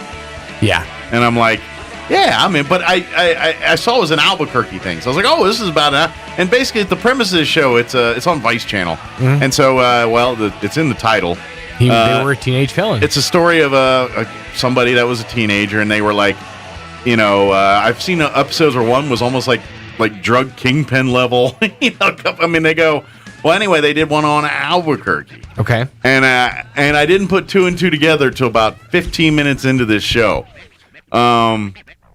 If y'all watch TV and regular local programming, you may have seen a commercial for a law firm for Adam Oakey. He's MMA. He wears a suit. The name didn't sound familiar at first until I was like, oh, wait, the dude with the belt. Yeah, he's got the belt, and he's like, I'm a local Albuquerque. Well, I Was a Teenage Felon was about him, Adam Oakey. The whole episode was about him and what he did before he's now a lawyer and everything. Right. And I was fascinated by the story. And that blew my mind. But here's my thought. He would have done real well to purchase ad time on that show. Wouldn't it make sense? I mean, even if you have to go on a national level, pay a ton of money to whoever you got to buy Vice, just to get an ad for his law firm in that show. Well, if you catch the end of the episode, you see bits of his ad in there. So, yeah. Right, but sure. I don't know what it was, but they're sitting there because in the show he's not wearing the suit and everything. They put him on a chair and he's more thugged up. They got him a t-shirt and blinged out and all that, kind of looking cool for the kids. And you got to imagine that's what he does on the weekends. He gets just like straight baller on the weekends. But I wouldn't tell him. He'd probably kick your butt. Oh yeah, of course. You don't mess around. But anyway, I was sitting there watching, and I was like, he kind of looks familiar, and then I was like, oh, he's the lawyer on TV, and then I got hooked. I'm like, this the lawyer dude, Adam Oakey, because then he said Adam Oakey, and I'm like, why do I feel like I know Adam Oakey? The lawyer dude. It all just spiraled into my head. I was like, that's it. So I chucked. It's worth checking out. It was good. It was an interesting story. Enough where I'm like, I'd like to talk to the dude. I am curious if it got him any work. He's like, how'd you hear about my firm? Well, I was watching Vice one evening. And I'm not native to New Mexico, certainly not. So I got a feeling if you were born and raised in Albuquerque, you probably know this guy. Oh, sure. Or if you've spent any time in New Mexico, because he was an MMA fighter to where, I mean, enough where he had notoriety and was a name and was in the magazines. It's like Dontrell Moore, for example, here in Roswell. Well, but I would say Oakey was higher up. I would agree, but I'm just saying MMA. On that same level of name draw. But like John Bones Jones, he's probably in that level of which also from Albuquerque. So and there's a whole MMA that's like a mecca is Albuquerque. It is. It really and actually there's a gym. It's off of San Pedro. I actually used to live not like right next to it, but relative like within walking distance of it. Yeah. And that gym turned out. I mean, several MMA as well as pro wrestlers and it's probably the same guy. This guy and he. But basically, it's an interesting story, and if you get bored, it's Vice Channel. If you get that, I have satellite. It's on there. I don't know where it shows up on cable or any other channels, but on YouTube. It's called. This is season 2 out, and I think it's episode 2 or 3. I can't remember which one it is. But it's Adam Oakey. I'm genuinely curious about this. I watched it yesterday. It's pretty good. Hey, let me give you the rundown for today's show, or this hour of the show. Here in just a few minutes, we'll get you up to date with the weather. Then, about 8:15 or so, we're going to have Nicole Dean and Marisa Mesa join us from Los Pasitos and talking about the big carnival happening this weekend through Los Pasitos. Talk all about that. And then later on this hour, we'll get you up to date with the news of the local variety town hall business update as well. and whatever else we can come up with for today's show. No, yes. Hey, I do want to tell you that this Saturday, you do not want to miss the Champion Ink auction happening Saturday, October 2nd, this Saturday, 9 a.m. sharp. Champion Ink has commissioned Bill Johnston auctioneers to sell the following equipment at their public auction. They've got a telehandler, a backhoe, forklifts, dump trucks, trailers, pickups, welders, van trailers. They even have a boat, an antique car, jet skis, quality contractors, shop equipment, and much more. Again, it's happening this Saturday at the intersection of 285 and Ritchie Avenue on Artesia. Just go west on Ritchie and follow the signs to the auction site. It's the Champion Ink auction this Saturday, October 2nd, 9 a.m. sharp. Don't miss it. I was trying to figure out what a telehandler is, because every time I hear that, I think of it, I always think of like the teletype machine. Yeah. From like your phone. Uh-huh. No, it's one of those. Oh. Yeah, it's like a forklift front end loader combo thing. With the high. Yeah. Yeah. Yeah. So that's what that's called. I'm not gonna lie, I kind of want me one. I don't know what I'd use it for, but I want me one. Get to the auction. You can get you one on Saturday. Get out there and do that. All right, it is 8:12. Let's get you up to date on the weather. I'm meteorologist Steve Hamilton with your Pecos Valley weather. We've got a pretty big storm system moving through New Mexico today, and that'll bring us showers and thunderstorms, and a few of those storms could have heavy rainfall. Our highs 75 to 80. Looks like more rain overnight, and our low in the mid-50s, and then a mix of sun and clouds tomorrow morning. Scattered afternoon showers and thunderstorms with low to mid-70s. Then we're back to sunshine for the weekend. That's your latest forecast. I'm meteorologist Steve Hamilton. Thank you, Steve. Currently 60 degrees here in Roswell. Humidity is at 56%. Winds currently out of the northeast at 3 miles per hour. The rain chances for today are at 70%. They're saying 10 a.m. is when it all could. That's when the window opens up for our rain chances. Partly cloudy for today. High of 76 expected. North winds 10 to 15 miles per hour. They're saying less than a tenth of an inch of rain unless we see a thunderstorm during the day today. Tonight, our chance of rain bumps up to 90%. They say overnight low of 55 under mostly cloudy skies. They're saying we could see anywhere from a tenth to a quarter of an inch of rain this evening. For you Friday, we are looking at a 70% chance of showers and thunderstorms, partly cloudy. High of 73 tomorrow with north winds 5 to 10 miles per hour. They're saying less than a tenth of an inch expected on Friday. Friday night, a 50% chance of showers and thunderstorms, mainly before 7. Partly cloudy with an overnight low of 54 and northwest winds 5 to 10 miles per hour. For the weekend, the rain chances go away, according to this. Sunny 77 for Saturday, northwest winds at around 5 miles per hour. Sunny, high of 79 on Sunday. And then next week for fair, we're going to be floating in the 80s. Looks like sunny 81 Monday, more of the same on Tuesday, sunny high near 80 on Wednesday. So rain, pretty good chance we're getting that today and tomorrow. We'll take it.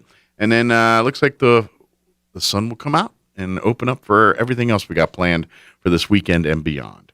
All right, it is 8:15, and have you got your green chili fix yet? Well, if you haven't, or if you have, get some more. Gray's Farm, they got you covered. The Green Chili Kings, they got you in the big gyms. They've got the extra hots. They got the regular hots. They got the mild, all of them full of flavor. And you can get them roasted right there on spot at Gray's Farm.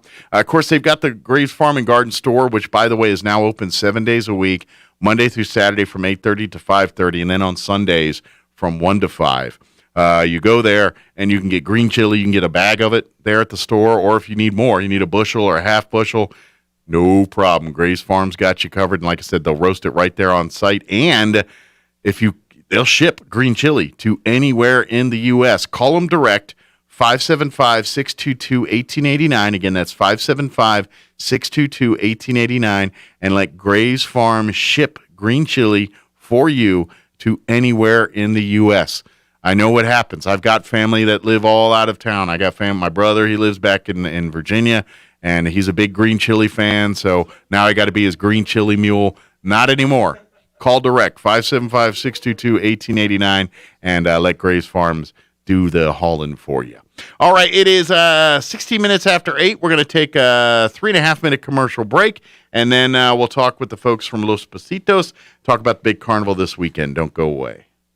For over 55 years, Sierra Blanca Motors has been serving the families of Southeast New Mexico with quality new and pre-owned vehicles. When you are ready to find your new Chrysler, Jeep, Ram, Dodge, Buick, Chevy, or high-quality pre-owned vehicle, visit our Roswell location at 720 South Main Street or visit our location on Highway 70 in Ruidoso. And don't forget you can see our entire lineup of vehicles at SierraBlancaMotors.com. Sierra Blanca Motors is a proud supporter of the Eastern New Mexico State Fair. Roswell Skin Center, a brand new state-of-the-art facility located in the 400 Penn Plaza building here in Roswell, is now accepting new patients. Dr. Brandon Cometti and his team offer a full range of skin care services, including general dermatology, surgical and cosmetic procedures, including cutting-edge laser rejuvenation, Botox, filler, laser hair removal, chemical peels, and other non-invasive options to improve skin health and turn back the hands of time. Call and schedule your appointment at Roswell Skin Center today, 208-2509. That's 208-2509. Don't miss the amazing concerts at this year's Eastern New Mexico State Fair, October 4th through the 9th. On October 6th at 7 p.m., it's Colton Dixon.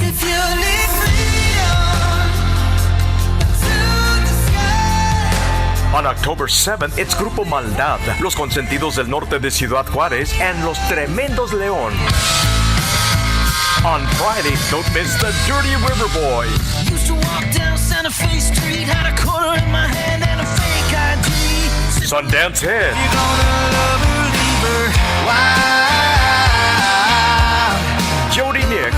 Across the alley from the Alamo, when the summer sun starts to settle low. And Sherry Rowe. By way of Southwest. And on Saturday, Edición de Rancho, Conjunto Bengala, and Los Culpables y su estilo diferente. For a complete list of events at this year's fair, log on to enmsf.com. Hey CVE members, have you scheduled your no-cost home energy audit? If not, we're getting close to fall and cooler weather. It's time to sign up. Call 575-746-3571 to get your name on the list for a free home energy audit. Weather stripping, new door sweeps, minor repairs, and much more. Start saving money and keep that purchased air in your home. Central Valley Electric is happy to partner with Green Metal Energy for this valuable audit. Again, 575-746-3571 to sign up. Call now. Mow, dig, haul, lift. The versatile Kubota BX Series subcompact tractor does it all. Switching attachments is simple, and a smooth hydrostatic transmission makes for easy operation. The Kubota BX Series, the #1 selling subcompact tractor in the U.S. for over 10 years. Talk to your local Kubota dealer today to schedule a demo. Go to KubotaUSA.com for full disclaimer. Amigo Machinery, 2801 Southeast Main Street, Roswell. Did you know that companies that offer quality health plans attract more and better skilled employees? So true. Companies that offer good health insurance also keep workers longer and report fewer sick days. Also true. Most importantly, employees with quality health plans enjoy better health, and a healthy company is a happy, more productive company. So take care of business. Visit us at TrueHealthNewMexico.com. Here's a Mornings with Mike Winters fun fact. The U.S. Treasury once considered producing donut-shaped coins. They instead decided to go with coin-shaped donuts. Here's Mike Winters. And good morning. It is 20 minutes after 8 o'clock, and joining us in studio this morning from Tobosa Los Pasitos and Little Steps and the whole part of Tobosa Developmental Services, Nicole Dean back with us. And then would it be director? What's the official director of the Little Steps Learning Center, Marisa Mesa as well. Good morning, Marisa. How are you doing today? Good morning. Good. How are you? Good. Thanks for coming on the show. Thank you for having us. So you must have an enormous amount of patience, because I know Little Steps. It's a daycare center. It's dealing with little kids, and they got 17,000% more energy than you do. And I know you guys do a great job over there of creating programs and offering not just babysitting but actual structured things for these kids and all of that. And I know it takes an amount of patience to just have. So you're probably a very patient person, I'm guessing. Yes, I love the little one, so Good, it awesome. comes easy. I like them too, but after a certain point, I'm like, I need a break here, just to quiet. But anyway, we really want to remind folks that bring the family out, come out this weekend. Los Pasitos and everything's having their big stepping out for children carnival. It's going to be this Saturday, day after tomorrow, from 9 a.m. to noon, and it's going to be at the DeBosa campus, which is a 110 East Summit if you're not familiar. But yeah, kind of it's just a big carnival. Come out, have fun and games and stuff for the family, food, prizes, just the whole gamut. Yeah. Everything's free. We're going to have a great raffle. We have some amazing prizes. Everything is free. Just come. Yeah. Have a good time. Absolutely. It's called a pre-fair fun. Yeah. If you're going out, that way you can come out, ride some rides, and hey, maybe there'll be some games that are also at this carnival that you'll find at the fair, and then you could play pool shark on them and get all your skills and practice. And here at this carnival, where it's free. Yeah. And then you go hustle them out at the fair when they I bet you can't get the hoops on the rings. Oh yeah, bling bling. You're throwing them blindfolded and trick shot and shoo, and then they land right there. Get all your practice in at the stepping out event here, and then go make your big prizes and you walk around with the big bears and whatnot at the fair next week. So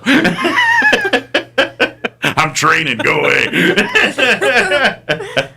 But it's a family. Fun family, bring the whole family out. Kids of all ages, from infants to 37-year-old kids, bring them on out and come have some fun with us here. Yep. Now, obviously, if you and your family looking to learn more about the resources available through not just Los Pasitos and Little Steps, but really all of Tobosa in general, they're going to have folks on hand at the event. They can help you. They can learn more. Even if you want to learn more about the job coaching adult side, there are going to be people on hand that can help you get that information, get that process going. But really, the event is all just for fun. Come out, learn. Come out and just have fun, play games, and just love to let you see what Tobosa and Los Pasitos and everything's all about, and see what this program is. Mm-hmm. Obviously, for folks that don't know, I probably should have started there before we just started talking about carnivals. The Tobosa development, we all know, and I think we talk about what they do for adults, children. Los Pasitos, which is a part of Tobosa here, they are the early intervention for children, a lot of medically stuff. So science has got to a point where we're able to detect and treat many childhood developmental issues that rather than waiting till they're 4 or school age before they start addressing some of these things, now they can do it at 6 months at baby, infant level. And that's what Los Pasitos is all about, for helping kids up to 3 years old, I think, right? Free of charge, by the way. Helping families deal with, if your child's dealing with, on the spectrum stuff, dyslexia, hearing issues, you name it. Any of those kind of developmental eyesight issues, Los Pasitos helps get that stuff taken care of now. So by the time they get school age, they really aren't behind in the curve there. They're ready to flow with the rest of the herd there, so to speak. And that's kind of in a nutshell what Los Pasitos does. Absolutely. And then of course Little Steps. It's I say traditional daycare, but also on steroids. It's like your daycare center, but you guys have so much curriculum and everything. Mm-hmm. So it's almost, I say school-like, but people hear school. What do you mean school? No, not like pens and papers and essays and all that, but just curriculum where they're learning, where they're starting to get those skills that will come in handy as they get older and start learning other things and all that. And that's what it's all about. Am I pretty close to there? Yeah. I'll let you tell folks about that. You're I think you know better than I do. Well, Little Steps Learning Center is early childhood learning center. Mm-hmm. We serve children from 1 to 12-year-old. Okay. So, and like you said, it's a structured play-based center where the children learn through play. Mm-hmm. And, we just support families, and Little Steps accepts also the child care assistance. So, okay. So if you need help financially and everything, you guys do accept all the financial aids and help, and probably could even help fill out some paperwork and documents, and if you're not familiar with that stuff, and your staff can help them navigate through all that stuff. It kind of got the child care assistance centers had gotten closed a little bit for COVID and stuff, so a lot of it had to be done electronically. Okay. So we have all the applications on hand, and we help the families submit their applications and send them and all that. So we kind of help them go through the process. But now they're opening up a little bit more, so now the families can go in, come and visit, and see the on-site and see the facilities and. Which I would imagine, if you come out to the carnival this weekend, everything, are you guys doing some tours and things like that for folks? We're not opening the doors. Not opening doors, keeping it all outsourced. Gotcha. Okay. All outdoors, but you can make an appointment or something like that, and we can make that happening and all that kind of stuff. But yeah, I forget COVID world. We got things we take for granted we can't do. But we'll have information at our welcome table with all of our brochures and things like that. Yeah, absolutely. So again, come on out. It's actually the third annual Los Pasitos Stepping Out for Children Carnival. It's happening this Saturday, the 2nd, from 9 a.m. until noon.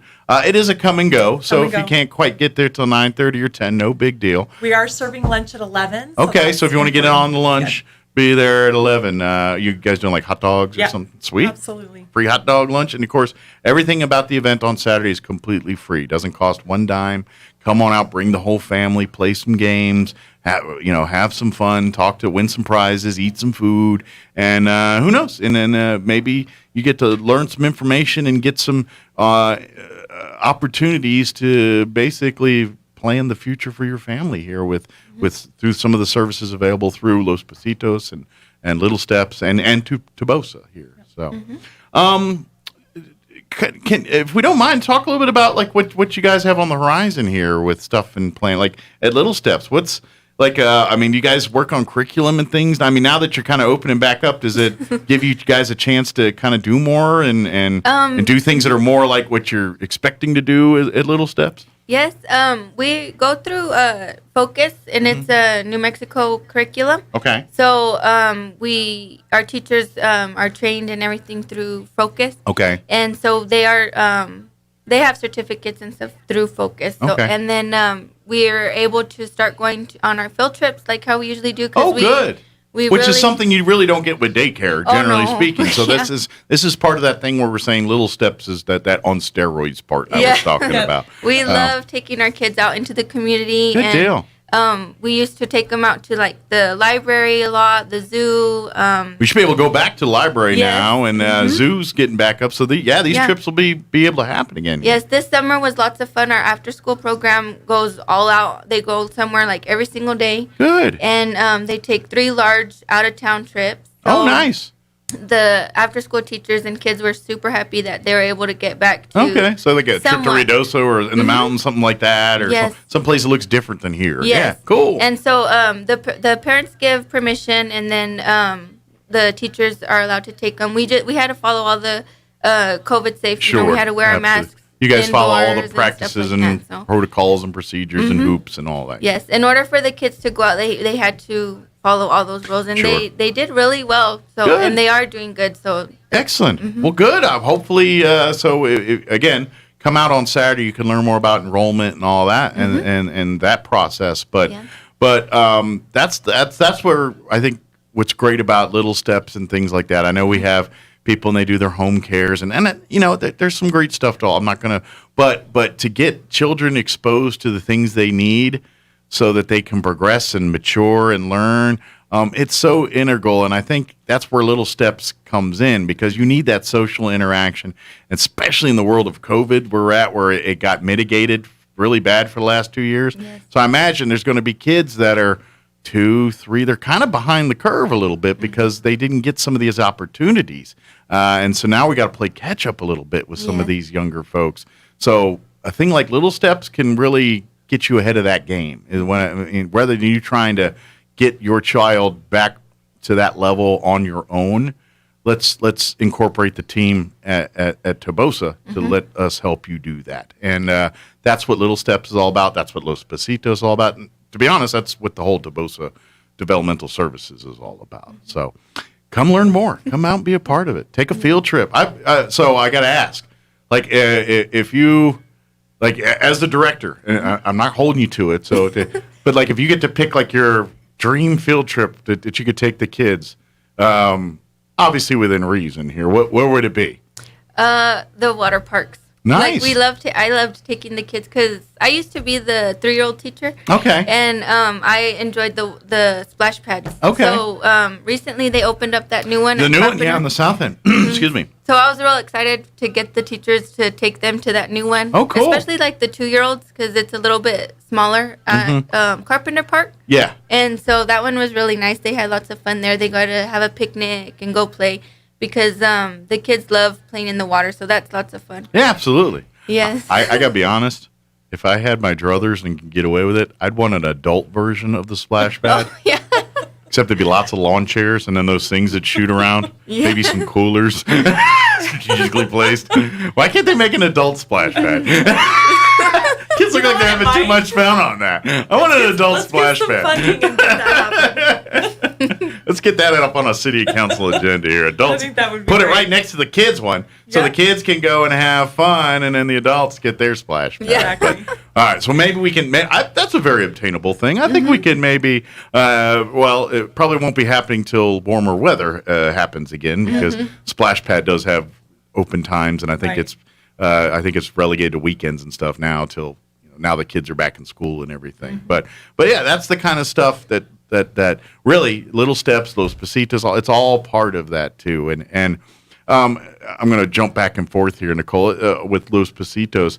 As far as that process, it's really just calling and scheduling an appointment to meet with your specialist and things and saying, hey, you don't have to be referred to by your doctors or anything else. As a parent, if you look at it and you say, I just feel like they're behind the curve here or something, right. Let's have it checked out. And you guys will, your staff, everyone, they're the experts that work through it, and they say, yeah, you're right, and we need to get, or you know what? No, you're right on the ball. Keep going. Right. We're good to go. But either way, you can get that free of charge, so you know exactly where you stand on all of that. And I think if you have a child if you're new, especially new parents, new kid, let's get these checked out because that's where the science side has come in.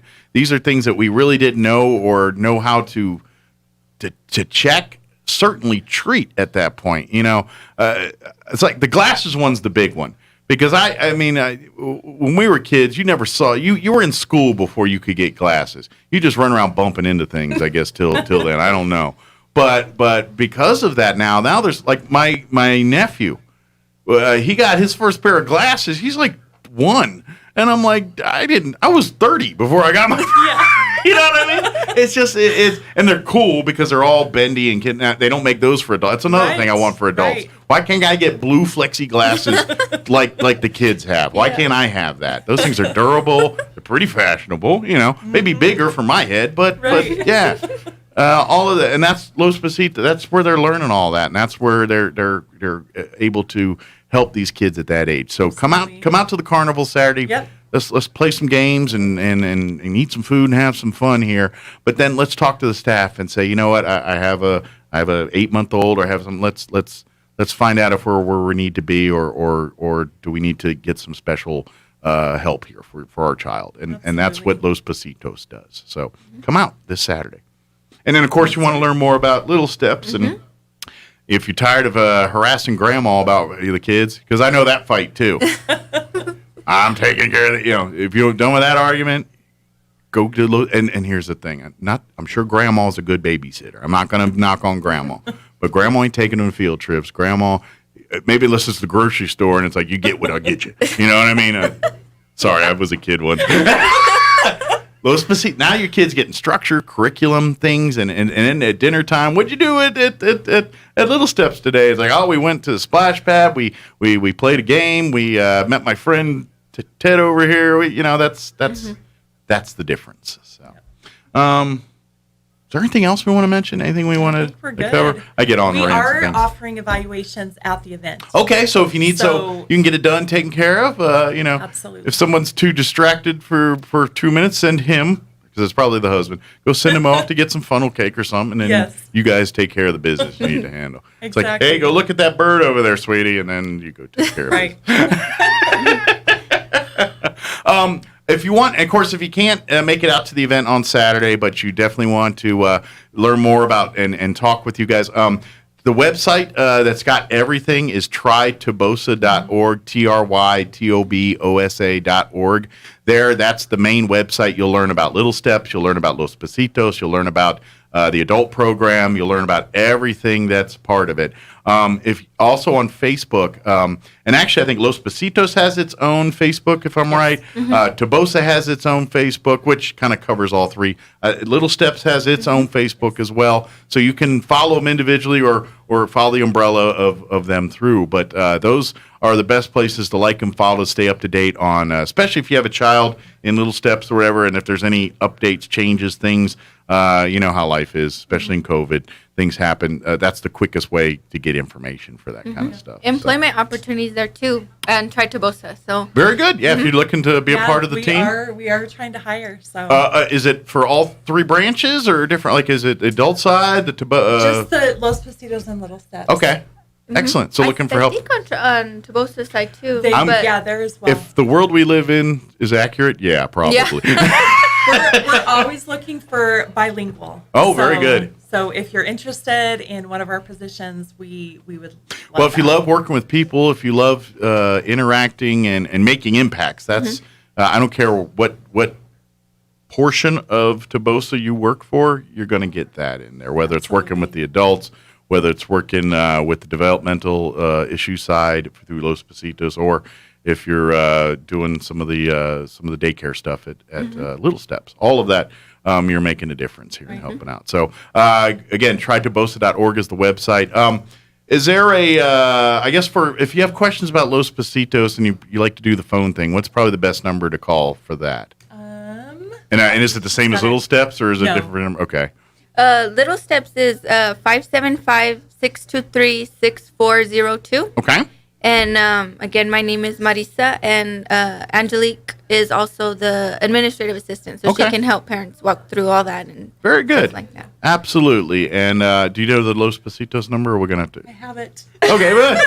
See, I was hoping, Mike, you'd have it on. I have a number, but I'm not sure which number it is. Right. It's 623-0849. That's but it. Is that the Los Pasitos number? Okay. That is it. I just said call that number, but I wasn't sure which way that would get you. So the Los Pasitos number is 575-623-0849. Yes. And again, the carnival, Stepping Out for Children Carnival, happening this Saturday, 9 a.m. to noon at the Tobosa Children's Campus, which is at 110 East Summit.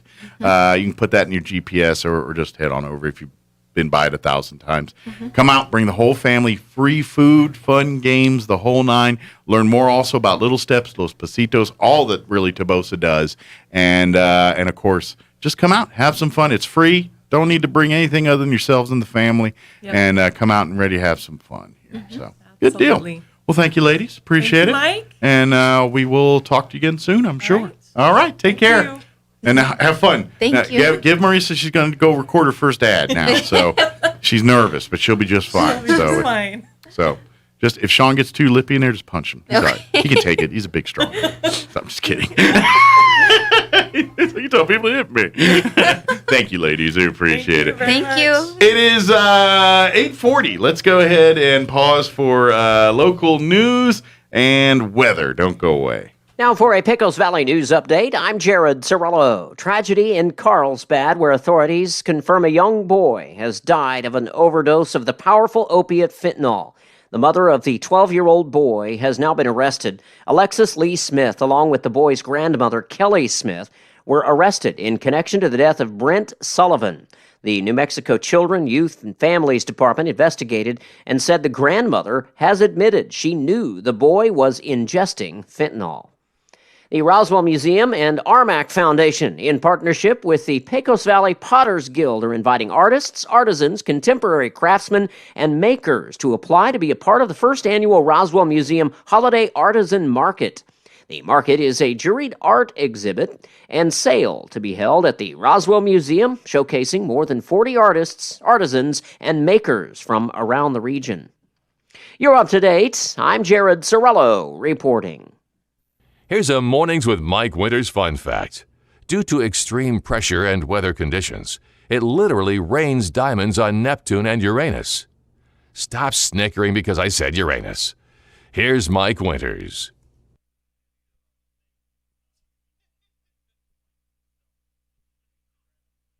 I'm meteorologist Steve Hamilton with your Pecos Valley weather. We've got a pretty big storm system moving through New Mexico today, and that'll bring us showers and thunderstorms, and a few of those storms could have highs 75 to 80. Looks like more rain overnight and our low in the mid-50s, and then a mix of sun and clouds tomorrow morning. Scattered afternoon showers and thunderstorms with low to mid-70s. Then we're back to sunshine for the weekend. That's your latest forecast. I'm meteorologist Steve Hamilton. With the SRN News Business Brief, I'm Bill Alexander. You could get everything for $1 at Dollar Tree, but no more. After expanding nationwide, Dollar Tree is breaking the mold and will sell items in some locations that exceed $1. As the global economy emerges from the pandemic and costs rise, Dollar Tree has not been untouched. Russian authorities have arrested an executive of a top cybersecurity company on the charges of high treason, a move that has sent shockwaves through Russia's business community. A court in Moscow on Wednesday announced a ruling to place Ilya Sakov, the founder, in custody for 2 months pending an investigation. On Wall Street, the Dow up 90 points to 34,390. The Nasdaq down 34 to 14,512. And the S&P 500 up 6 points to 4,359. With the SRN News Business Brief, I'm Bill Alexander in Washington. The news has been hard to watch lately. It seems we live in a climate of fear and too often of hate. Part of me wonders if the world is getting worse, but then I think about history. I'm not sure if the world is getting worse as much as we've just gotten better at getting our news reports faster. A question I keep asking our congregation is, what is the church's responsibility? I know we're to pray for a kinder, safer world, but there's got to be more that we can do. I know I can't change everything that's going on in the world, but I know I can change a little bit of what happens here in Roswell. I need to practice and teach all of those around me to love like Jesus does. To love in spite of color, political background, or national heritage. To love the poor, the middle class, and even the rich. To help the hurting and encourage those who are struggling. To be grateful to all who impact my life and the lives of others around me. This might not change the whole world, but it might change a little bit of my community. Join us at the Country Club Road Church of Christ for worship at 10 a.m. on Sunday, located on the corner of Country Club and Washington in Roswell. You trust your locally owned Big O Tires with your keys, because we know that they're more than keys. They're how you get by, how you get in, how you get to work, how you get to your family, and how you do what you love. These keys are essential to your life and where you want to go. At Big O, we understand the importance of your keys and what they mean to you, which is why when you choose to give us yours, you can trust us to treat you fairly, get you back on the road as quickly as possible, and always give you a good deal. Now through October 10th, save up to $100 instantly on select sets of 4 in-stock tires with installation purchase. Because when you want the best for your vehicle, finding someone you know and trust is key. Big O Tires, the team you trust. Installation charges extra. Required on all 4 tires. Not valid with other offers. Disposal fees extra and up to 10% shop fee based on non-discounted regular retail price not to exceed $35 where permitted. See store for details. Some stores in Missouri, Kansas, and Minnesota are company owned. Attention farmers, laborers, and construction crews. You don't want to miss the Champion Inc. auction Saturday, October 2nd at 9 a.m. sharp. Champion Inc. has commissioned Bill Johnston Auctioneers to sell the following equipment at this public auction: a telehandler, a backhoe, forklifts, dump trucks, trailers, pickups, welders, van trailers, a boat, an antique car, jet skis, quality contractors, shop equipment, and so much more. Located at the intersection of Highway 285 and Ritchie Avenue in Artesia. Go west on Ritchie to this auction site and look for the signs. The Champion Inc. auction, Saturday, October 2nd, 9 a.m. sharp. The race is on at Roswell Honda. With a whole team of amazing vehicles marked down to clear the lot, and with trade values at an all-time high, now is the best time in history to upgrade to a 2015 Corolla for just $194 a month, a 2012 Grand Caravan for just $129 a month, or a 2013 Ford Fiesta for just $99 a month. Free AirPods and soda just for stopping by, a smartwatch with a qualified test drive, and tickets to the Roswell Dragway with purchase. Race in to win at Roswell Honda. 2177 West 2nd. Don't miss the amazing concerts at this year's Eastern New Mexico State Fair, October 4th through the 9th. On October 6th at 7 p.m., it's Colton Dixon.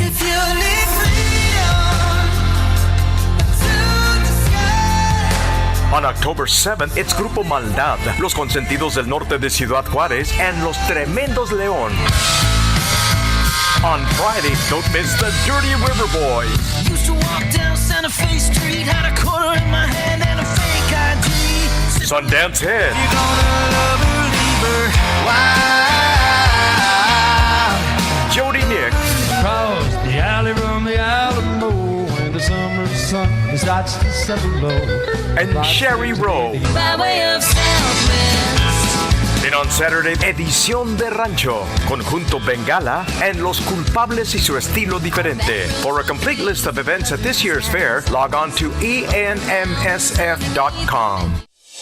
Being in the Army National Guard is about more than just serving your country. It's about being there for your community when your neighbors need you most. The Army National Guard makes college affordable. Serving part-time lets you attend school full-time while you take advantage of education benefits that can help you graduate debt-free. If a civilian career is your goal, serving part-time allows you to work at a full-time job. The skills, qualities, and contacts you'll develop in the Guard can open doors to a great civilian career. Want to serve but worried about being away from friends and family? Part-time service in the Army National Guard allows you to serve close to home. Serving in the Army National Guard lets you have the life you want while you enjoy the many benefits of serving your community and nation. You owe it to yourself to learn more about how the Army National Guard can fit into your life. Visit NationalGuard.com. Sponsored by the New Mexico Army National Guard. Aired by the New Mexico Broadcasters Association and this station. Here's a Mornings with Mike Winters fun fact.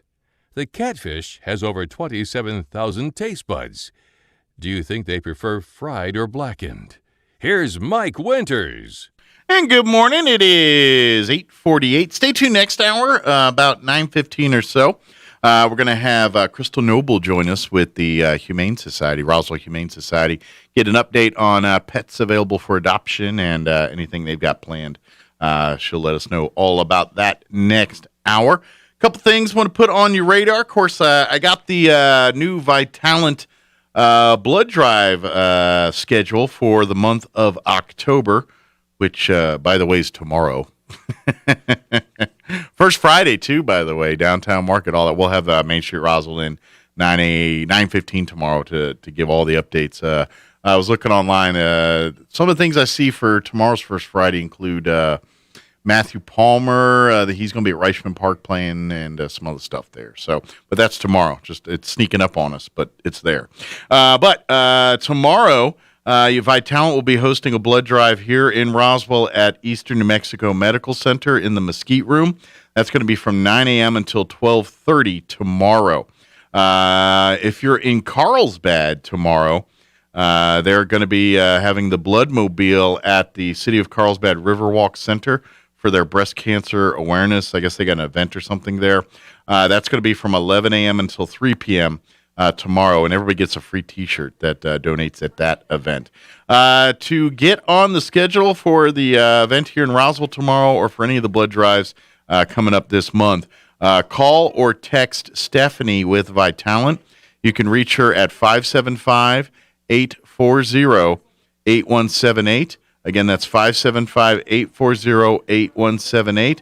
You can also call 625-9743 with any questions and to schedule appointment as well. 575-840-8178 or 625-9743. As far as what some upcoming blood drives here in Roswell, other than the tomorrow one at the hospital in the Mesquite Room, that's again from 9 a.m. until 12:30. On the 5th, next week, they're going to be at 400 Penn Plaza with the Bloodmobile from 9 to 1.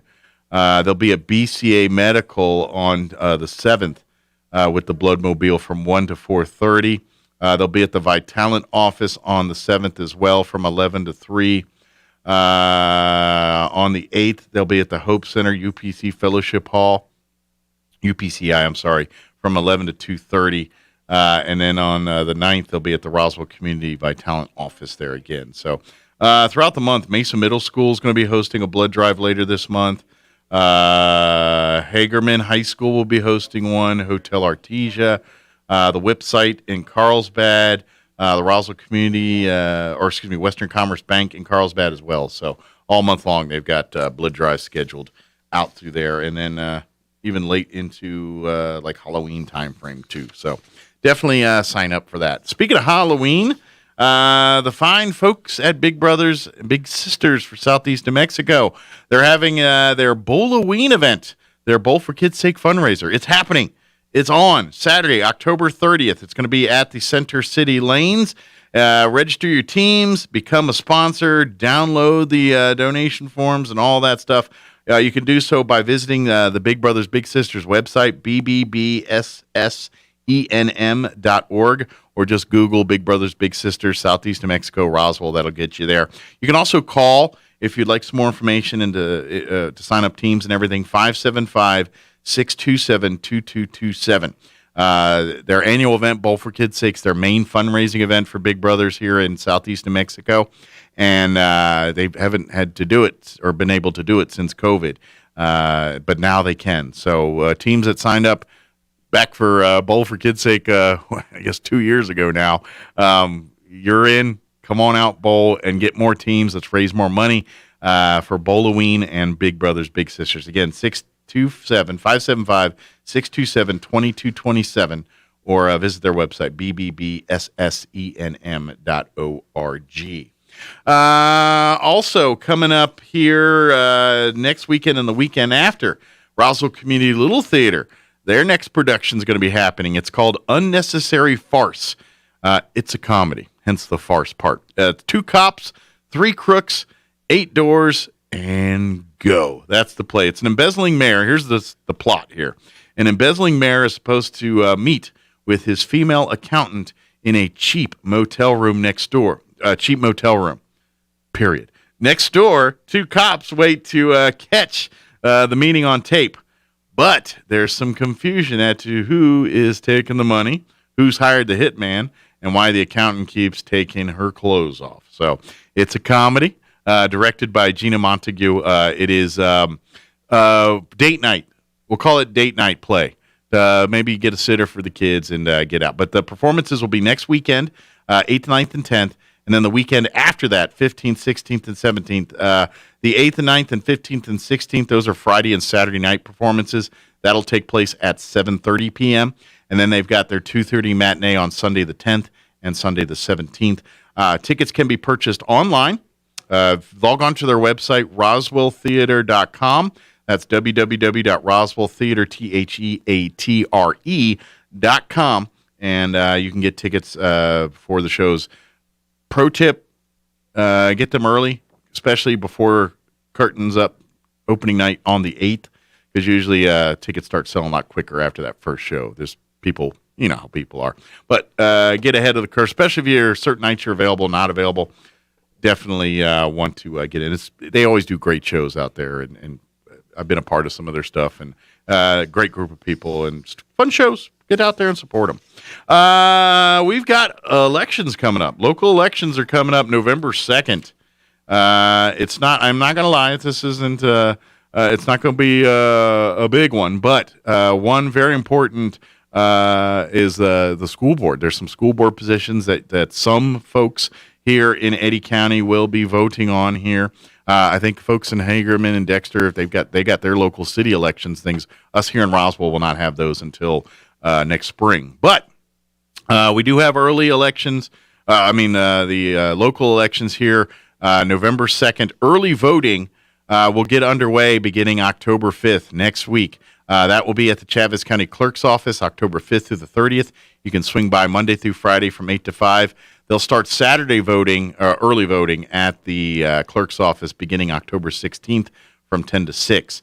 You can start early voting at the Roswell Mall beginning Saturday, October 16th through Saturday, October 30th. Days open Tuesday through Saturday from 10 to 6 at the mall. They are closed Sundays and Mondays out at the mall for early voting. If you're early voting and live in Dexter, you can start early voting Tuesdays and Thursdays beginning October 19th. And that'll go on through the 28th. You can swing by the Dexter Central office Tuesdays and Thursdays on the 19th, between the 19th and the 28th, between 8 a.m. and 4 p.m. And then the Hagerman Joy Center will be also offering early voting on Tuesdays and Thursdays beginning October 19th. Again, 8 to 4 at the Hagerman Joy Center. As far as voting on Election Day, which again is November 2nd, there will be 12 different polling locations throughout the county. On Election Day itself, you can go to any one of those 12 polling locations between 7 a.m. and 7 p.m. and vote. You're not designated to a certain one. If you are registered to vote and live in Chaves County, you can vote at any one of these 12. So even if you're out in Dexter or Lake Arthur, and you live here, no problem. You're out there, you can go vote out there. But they're going to have the voting convenience centers at the Roswell Mall, Central Church of the Nazarene, which is on Country Club, 901 East Country Club, West Country Club Church of Christ at 700 West Country Club, the Roswell Museum at 100 West 11th, the Roswell Boys and Girls Club at 201 South Garden, the New Mexico Game and Fish Office on College, 1615 West College, East Grand Plains Elementary at 3773 East Grand Plains, the Chaves County Clerk's Office there at 1 St. Mary's Place in the county building, Church on the Move at 901 West Brasher Road, in Dexter at the Dexter Central Office, 100 North Lincoln, Hagerman at the Joy Center, 503 East Argyle, and in Lake Arthur at Lake Arthur Schools at 700 West Broadway there in Lake Arthur. So if you are if you haven't registered to vote, or you want to change affiliations, you better get that done here pretty quick. Swing on by the clerk's office and get that taken care of. Just so you know, with October 5th is also the first day ballots can be mailed for absentee ballots.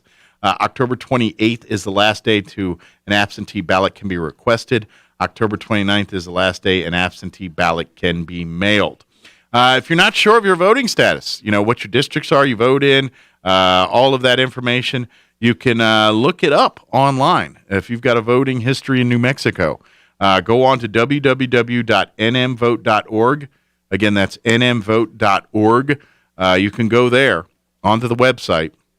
They ask, and then you can look up, what districts and everything you're registered in. You can see your voting history in New Mexico.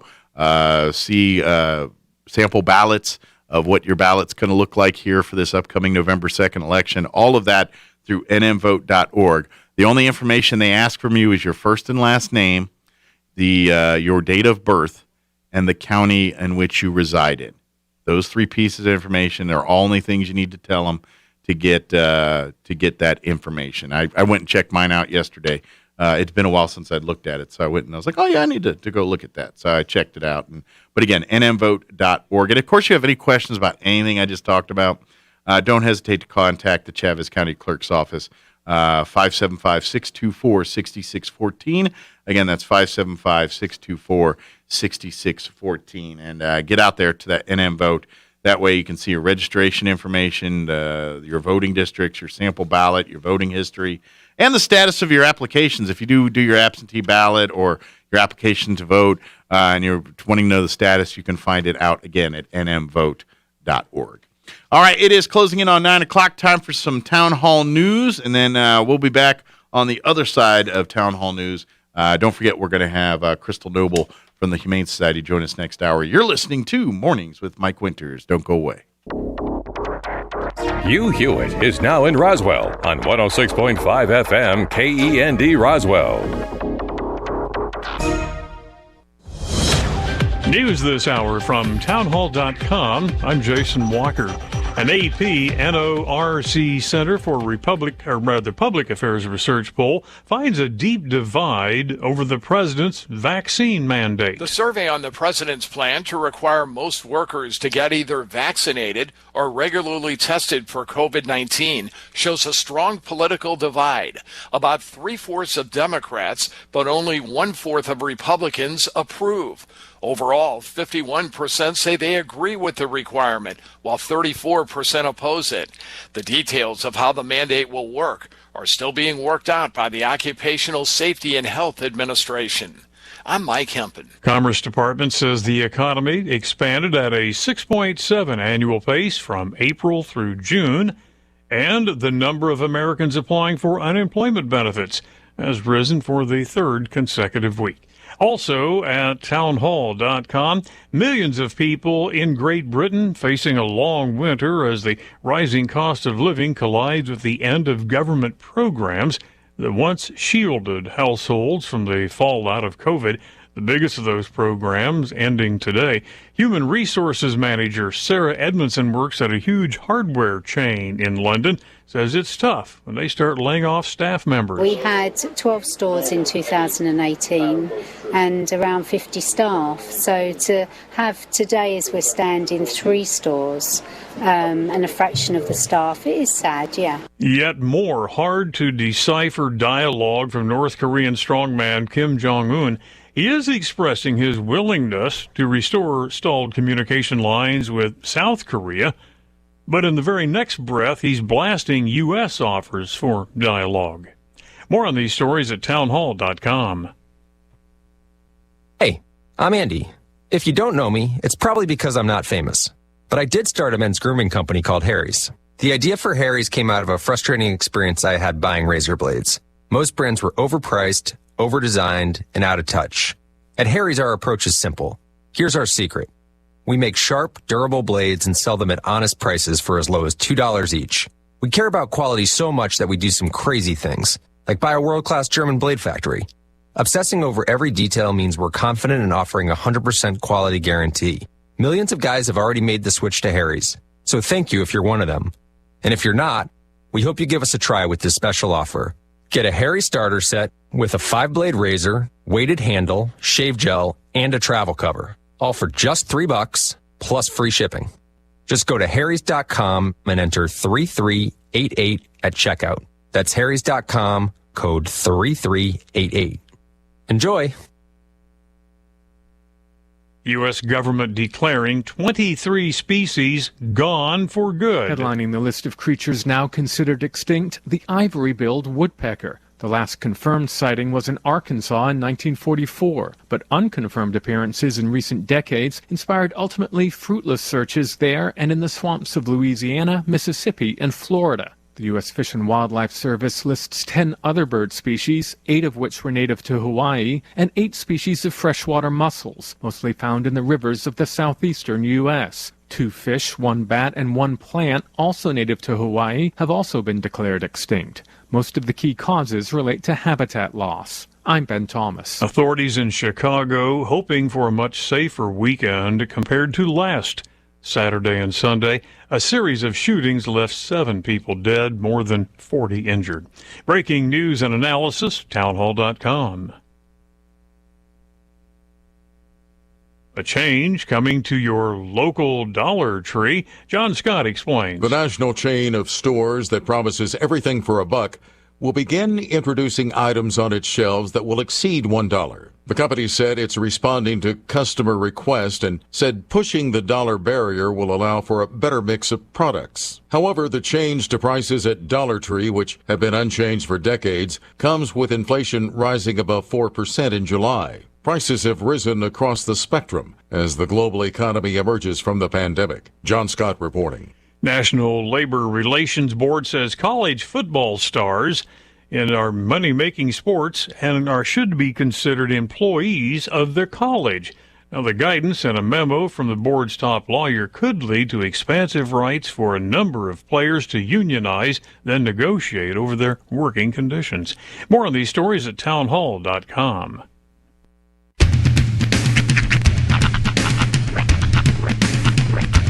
What in the a wide, wide world of sports is going on here. I promise you, whatever scum did this, not one man on this force will rest for 1 minute until he's behind bars. Now let's grab a bite to eat. Yeah, come on. I feel the hot wind on my shoulder and the touch of a world that is older. I hit the switch and check the number, and then I slumber. I hear the rhythm ringing through it, flamenco guitar and cumbia music. I hear the talking of the DJ, the travel and what does he say? I'm on a Mexican radio. I'm on a Mexican radio. Broadcasting live from high atop the J.P. White Building in downtown Roswell, New Mexico. It's Mornings with Mike Winters on 106.5 Roswell's Talk FM. Is that what I sound like when I talk? Now, here's your host, Mike Winters. And good morning. It is 6 minutes after 9 o'clock. Welcome to our number 3 Tres Inviernos of Mornings with Mike Winters right here on 106.5 Roswell's Talk FM. Buenos Thursday. See, it's not raining yet. No, but it's the clouds are gathering. The gloom is coming. I want a job writing the weather reports for the National Weather Service because clearly I can do a better job. It does seem like there's a lot of the same verbiage used over and over again. Well, it's like a big run-on sentence. I mean, if I read for you word for word what they tell me in these things. Mm-hmm. All right, this is for today. Isolated showers and thunderstorms between 10 a.m. and 1 p.m. Mm-hmm. Then showers likely and possibly a thunderstorm after 1 p.m. So showers and thunderstorms likely. Why don't they just say it's going to rain all day? Yeah. A chance all day. Why do they need to break down this and then break down this? And then, it's like, all right, between 5 and 7 you're going to have rain, but then after 7 you're going to have rain. Come on, man. It's because it's going to rain today. That's what you got to tell me. At everybody's desk for the copywriters for the National Weather Service, there's a guy standing over them going, stretch it out. Stretch it out. Like, are these people that, like, just got bucked down the list, like they couldn't make it as authors, so they got a job at, like, Hallmark, and then they got kicked out of Hallmark, so now they're working for the National Weather Service writing things? And if they get fired from there, they're doing, I don't know, movie theater synopsis. I have no idea what they do next. I kind of wouldn't mind seeing scenarios. You know, like national, like 40% chance of getting stuck on the side of the road as water rushes over the highway. You know, like put some hyperbole in it. You know, or you get that weather app that's like nasty to you without the weather. Yeah, you do that. Yeah, yeah. Just be a little vicious. That's all I'm saying. Yeah, you know, just it's going to be hot and 40% chance of rain. If you're stuck in a tunnel, you probably shouldn't have been in that tunnel when we said there was a chance of rain. This feels like a you problem. Well, that's stuff like that. Don't get me started on the arroyos. I get it. It's tragic. It's all of that. But if you drowned in an arroyo, that's on you. You did things to put yourself there. That's on you. It ain't society's job because you're stupid. Here's the thing. There are not many places that a child can play that are more fun than an arroyo. I'm not just talking about children. There's grown adults that are drowning in this thing because these Jerry's kids can't figure out that they ain't supposed to hang around in the rushing water when the storm happens. Yeah, but that's the best waters. That's when you get the choppy. I mean, I'm just saying, if you want your sailboats to really get the nothing like sailing in the arroyos during a thunderstorm. Right. Let me get my captain's hat and my champagne. Break out the kayak and see what happens. I'm sorry. We live in a society where, dang it, dumb people need to be accountable for some of the dumb things we do. They don't need to be victims for everything. They had to put instructions on laundry detergent. Do not eat Tide Pods. Uh-huh. When you look at your shampoo and conditioner, it has instructions and it says do not eat. If you need instructions on shampoo, conditioner, and not to eat laundry detergent, you need to be somewhere where you can't have access to it. I actually have a complaint about the instructions on shampoo. I was in a class action lawsuit with the PERT Plus people for a good solid year and a half because the lather, rinse, repeat, it never says when to stop. I was in that shower for 14 hours. super pruny. But I bet your hair was really clean. Vibrant and with such shine and body. Yeah. So it only took 14 hours for you to run out of a bottle of shampoo? Yeah. Yeah. We're I wasn't sure what to do It'd take me after about 10 I wasn't sure what to do It's after like that. guys so I had just- less hair. We got less acreage to cover. Yeah. I just curled up over in the corner and just kind of rocked back and forth and waited for further instruction. It's a miracle I made it out here. Well, I remember when I was in the military, and I was in Kuwait, and I had to get some gloves requisitioned, so I went to the quartermaster to get that, and I guess the gloves they gave us were the ones they give to the Army guys. I swear to God, I got a glove insert, and it had instructions on the palm on how to put a glove on. And I'm like, they let these people handle guns. That's right. They can't figure out how to put the glove on. Just saying. This is my right glove. There are many like it, but this one is mine. How do I put this thing on again? Well, and that's the problem with today, I think. We're losing critical thinking skill. I mean, they keep trying to tell you, and we're teaching in school, but if you are at the point where you're saying, I'm going to play around in the arroyo, I know they tell me 1,000 times not to, but I'm going to, and then we have to go through a whole bunch of rigmarole because you're too stupid to listen. I'm sorry. I don't feel bad for you. Well, that's just like, my mom as a kid, she told me don't touch fire. It burns. Yeah. What do? You touch it, it burns. Mm-hmm. You learn. Yeah. People don't learn from advice. They learn from getting hurt. So when your butt's floating down the arroyo because you didn't listen, not our problem. Right. That's when you're up there screaming, this is how you learn. Yeah. Good luck to you. Bye. Reach out for driftwood. I hear that helps. What would be really wild is like we see the person like 3 years later and they look like Tom Hanks from Castaway. Got a volleyball in his hand. You didn't rescue me. No, because you didn't listen to your warnings. Wilson! My name is Voight. Spalding. You heard the voice of Crystal Noble. That she's going to be joining us here in just a little bit from the Roswell Humane Society, and we'll get an update there.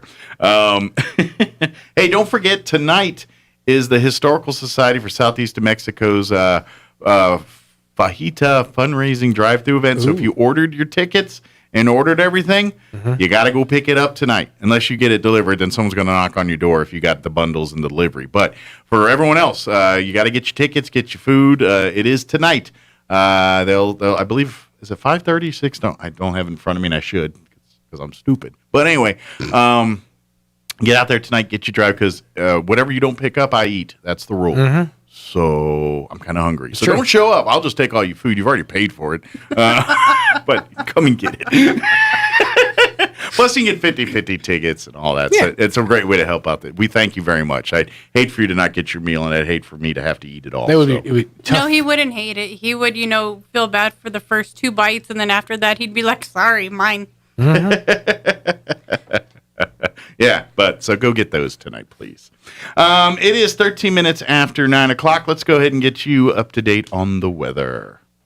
Your weather forecast is brought to you by Do Right Roofing. For a free estimate, give Do Right Roofing a call today. 623-2273. That's 623-2273. I'm meteorologist Steve Hamilton with your Pecos Valley weather. We've got a pretty big storm system moving through New Mexico today, and that'll bring us showers and thunderstorms, and a few of those storms could have heavy rainfall. Our highs 75 to 80. Looks like more rain overnight, and our low in the mid-50s, and then a mix of sun and clouds tomorrow morning. Scattered afternoon showers and thunderstorms with low to mid-70s. Then we're back to sunshine for the weekend. That's your latest forecast. I'm meteorologist Steve Hamilton. Thank you, Steve. Currently 60 degrees here in Roswell. Humidity is at 56%, my apologies. Winds out of the northeast at 3 miles per hour. As Steve mentioned, rain coming. 70% chance of rain today. They're saying partly cloudy otherwise. Highs expected to reach 76 today. North winds 10 to 15 miles per hour. They're saying less than 1/10 of an inch of rain during the day unless we get a thunderstorm rolling through. That'll bump that up a little bit. Tonight, we're looking at a 90% chance of showers and thunderstorms. Overnight low of 55 under mostly cloudy skies. North winds 5 to 10 miles per hour. Anywhere from 1/10 to 1/4 of an inch of rain possible tonight. For you Friday, we're looking at A 70% chance of showers and thunderstorms, partly cloudy, high near 73 with north winds at 5 to 10 miles per hour. Then for Friday night, our chance of rain is at 50%, mainly before 7, so early. So I'm guessing first Friday, all that, probably bring an umbrella, but probably not too bad there as far as that goes. Partly cloudy, high of 73, or overnight low of 73. I'm sorry. Overnight low of 54. I was looking at the wrong one. Winds out of the northwest at 5 to 10 miles per hour. And then for your weekend, no talk of rain, just sunshine. Sunny skies, high of 77. Northwest winds at around 5 miles per hour. Sunday, looking at another sunny day with highs right around 79. And then for next week during the fair, Monday, parade and all that, sunny 81. Tuesday, sunny 81. Wednesday, sunny, high near 80. So today, tomorrow, that's our rain. Then it looks like we're going to get a break for a little bit from that and enjoy the sunshine and fair and all that stuff. Hey, don't forget Zia Guns USA here in Roswell. They're now a full-line Tacticam dealer. The very same ones that you see in on hunting shows worldwide, they've got them right here at Zia Guns USA. Also, they've got a new shipment of knives, bench case knives as well, and they're buying guns. They've got cash on hand. So if you've got a single gun to sell or maybe a gun collection or even an estate sales worth of guns, they'll make offers. You walk out the door with that cold, hard cash. Also, coffee drinkers. Zia Guns USA carries the full line of Black Rifle coffee available right now. And they are the only authorized Dr. Squatch retailer in the region. You may have seen their soap products online for men. And you always wanted to smell them and touch them and all that, but it's kind of hard to do that online. Swing on by Zia Guns. You can touch it, smell it, eat it if you want. I don't care. And there for yourself. And then, of course, come on by. They're open every day but Saturdays. They're even open on Sundays, but they are closed on Saturdays because they spend Saturdays with family, and you should too. Stop on by 1907 North Main, right here in Roswell. All right, 9:17. We're going to take a 3-minute break, and then we're going to talk some pets. Roswell Humane Society, Crystal Noble will join us on the other side. Don't go away. Relaxing with family, laughing with friends, and curling up with your cat. Great furniture brings joy to your life. If you're not feeling the joy, it's time for a visit to Glenn's for fresh new furniture that will brighten up your whole world. Stylish living room furniture that's the most comfortable ever made, and smart dining room sets that will even make the food taste better. Their selection is great, and delivery is always free. So hurry to Glenn's Furniture at the corner of Union and Alameda, bringing joy since 1953. As the school year comes to an end and COVID restrictions start to ease, don't lose sight of the lessons learned. Cover your cough, positive personal hygiene, respect one another, show and tell others you love them. Fiscal and social responsibility are great ways to show your love. This is Damon Graham, your local New York Life agent. I can help you show your love to others. Call me at 575-623-0803 so we can determine how you best can show your love. Expect to be blessed. With almost 90 entries, Roswell Ford's Hometown Heroes Car Show was a tremendous success. We commemorated 9/11, raised more than $2,000 for the Tunnel to Towers Foundation, and had a lot of fun. Congratulations to all our winners, especially the Best of Show and People's Choice winner Ryan Bredyke and his remarkable 1939 Lincoln Zephyr. And Carol Morgan's beautiful 1956 Ford Thunderbird, the Roswell Ford champion. Our 2021 hometown hero is Joel Juarez, who received numerous nominations from our community. Roswell Ford truly appreciates the sponsors, judges, and scores of volunteers who made the Hometown Heroes Car Show possible. We're looking forward to an even bigger event next year. Roswell Ford is proud of our nation, proud of our city, and proud of our hometown heroes. And we hope that when you're ready for a new vehicle, you'll give us a chance to serve you. Roswell Ford, the Tailgate Nation at the corner of 9th and Main. Welcome to the Asian market. This is Nok. Right now we have a new ingredient like galanga, lemongrass, lime leaf, and Thai chili to make tom yam goong and tom kha gai. And try out new delicious new soup on Saturday. Come see me at the Asian market. 5702 South Main. Call for order 840-5309. The demand for registered nurses continues to grow. Now is the time to apply for New Mexico's #1 ranked nursing program at ENMU Roswell. A new class of first-year students will be accepted for this coming January 2022 semester. Receive state-of-the-art training with experienced faculty who will prepare you for a rewarding career in nursing. Application deadline is November 5th. For more information, call 575-624-7401. Here's a Mornings with Mike Winters fun fact.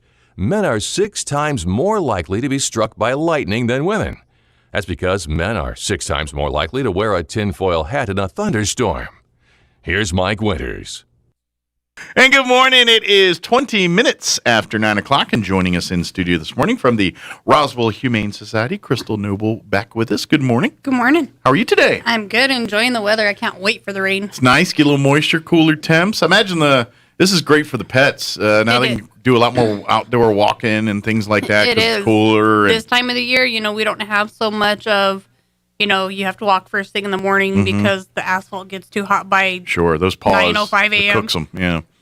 So this time of the year is where, if you want to walk a dog and you only have afternoons available, we got you. Yeah. Weather's cooperating right now. It is the season. Of course, for folks that don't know, Humane Society houses our pets and things, and they're nonprofit, no-kill shelter that helps find homes for pets. They work closely with our animal control and various other entities around to find just good people to adopt these loving pets, and that's the end game, and that's what they do. So anything that's a part of that, love to have you be a part of. Volunteers, paid positions, even right now. You're looking for assistance. We're still looking for a kennel worker. Okay, so if you love pets, don't mind cleaning up some poop and some pee and scrubbing here and there, but the perk is you get to play with the pets, and you get to they become part of your family in some ways too. So, and unfortunately, there are downfalls to working there. Your work goes home with you. This is true.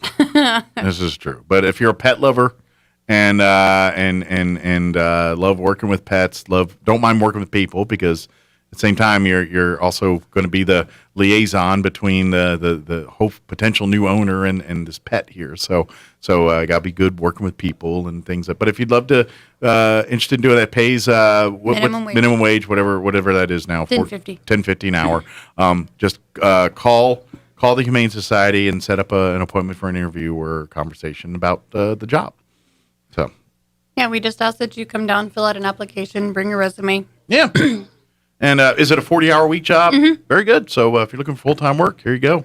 Yeah, and it's, unfortunately, we do work weekends. We do work holidays. But on major holidays, we go in, we do a clean and feed where we take care of the animals, make sure their food are fed and secure, and then we're off the rest of the day. And sure. Well, we take shifts, if somebody's on medications, well, if you did it for this holiday, I'll go do it for this holiday. Gotcha. But, and we work close together, it's a small business, so, we're closely knit. It's like a little family there. Yeah. So if you'd love to be a part of it, come out and apply and get, like I said, now that I think about it, spend all day petting dogs and grooming dogs and, grooming, not necessarily grooming per se, but cleaning up after them and making sure their needs are taken care of. And do you guys administer shots and stuff, or is that all vet stuff? No, we do. Oh, cool. Okay. I didn't know. Because that, I'm like, I don't know if you should trust me with a needle, but. Mike, it's not a dog game. Stop. Well, I will tell you, and to this day, I'm a little bit traumatized from this. I remember I decided I was going to trim my dog's nails. I was going to do it. I got this. How hard could it be? I bought the little trimmer. I even went online and read up on how to do it. And I knew I was like, and fortunately I read up, and that saved me a little bit because I accidentally cut one of those nails too short. And that, I don't know if they got arteries in there, but that thing bleeds like a stuck pig, man. and it just started pouring out. She yelped for a minute, and then this blood. And I don't do well with blood anyway, and I felt so bad. But I remember reading, said, if you do go too short and get blood, have flour on hand. And so I had flour on hand and threw flour on it, and it stopped the bleeding. But I felt so bad. I just felt like I felt like a real jerk the rest of the day. I'm abusing my dog. And to this day, I've never cut nails since then. Someone else do. Vet, you take care of this. I'm not doing it no more. And people like you are why people like groomers and vets get money. That's me. It's not hard. I know. I just felt so bad. I felt like a big heel after I did that. I just felt so bad. That's too funny.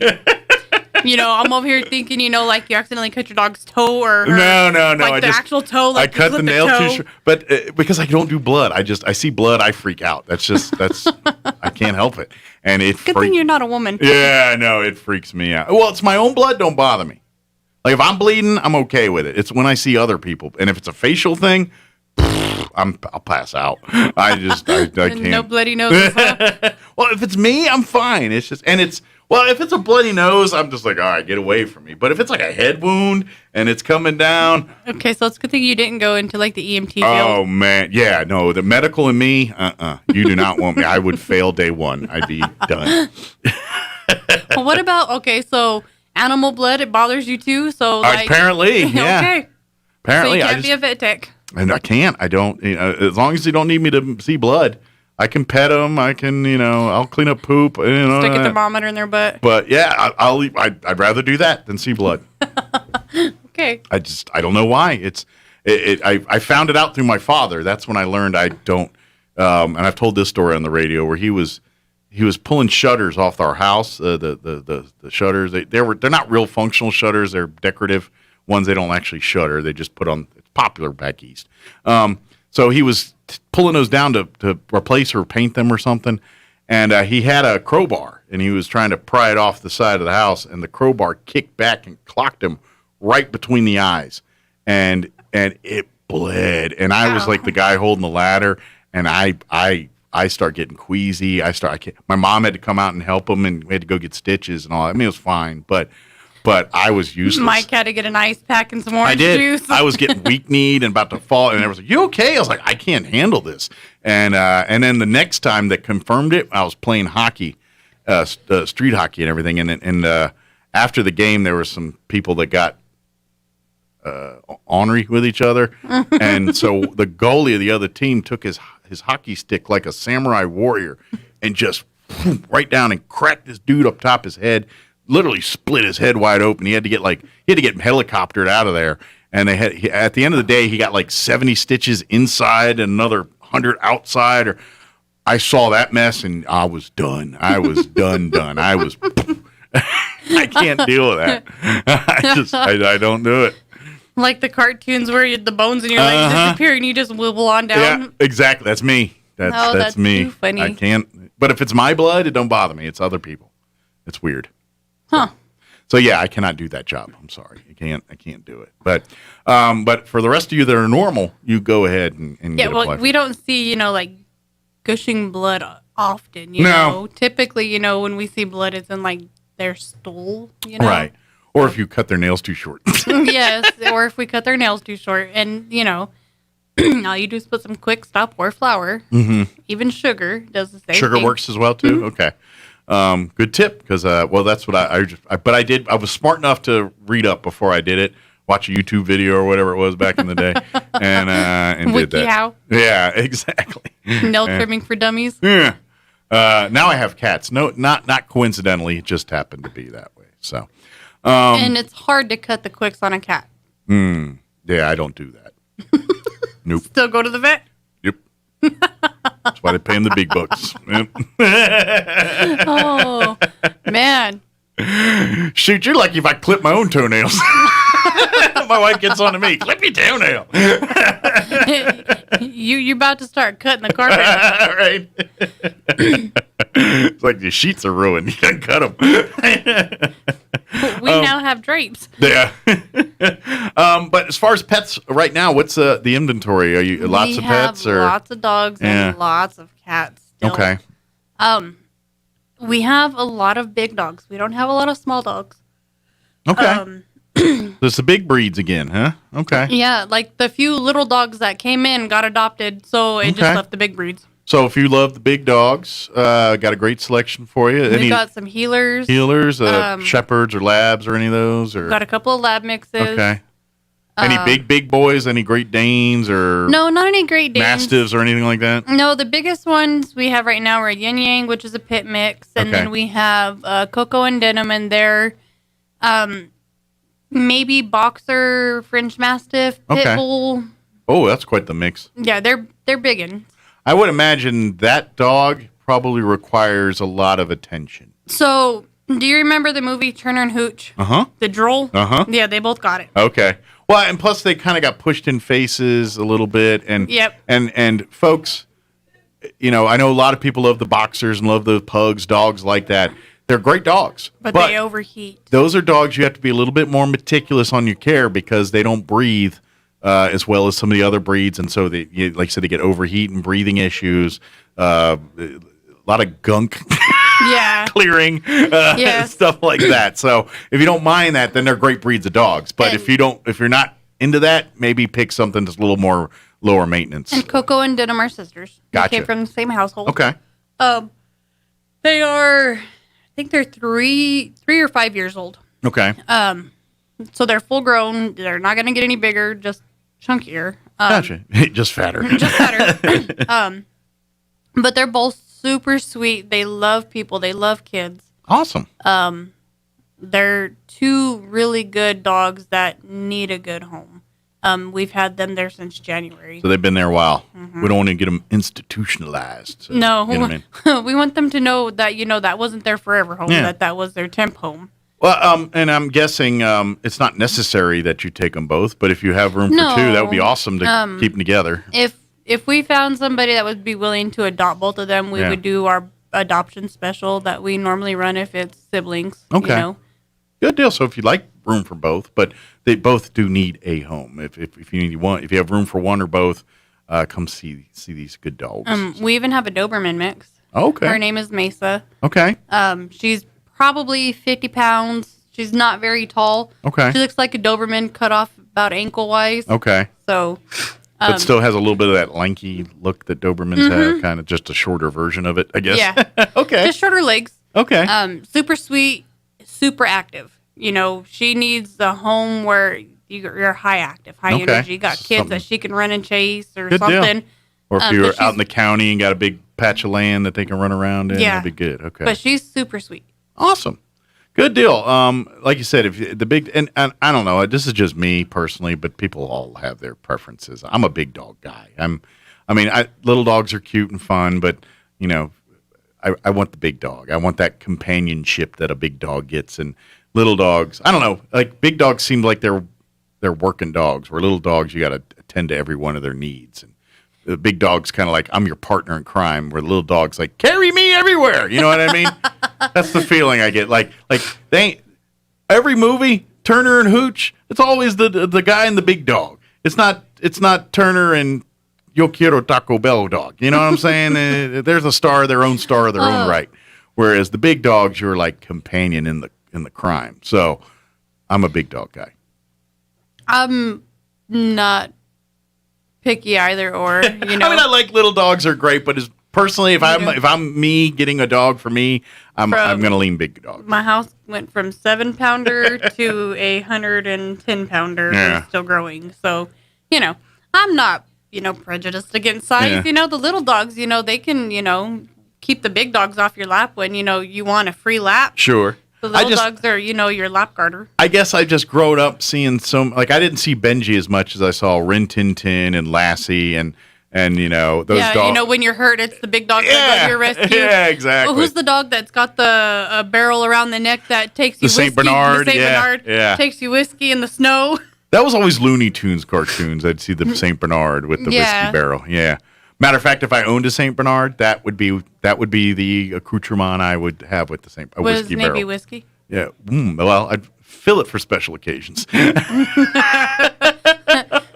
It's a little nice outside today. Let's have some whiskey. Come here, whiskey. But I totally would do that if I had a Saint Bernard.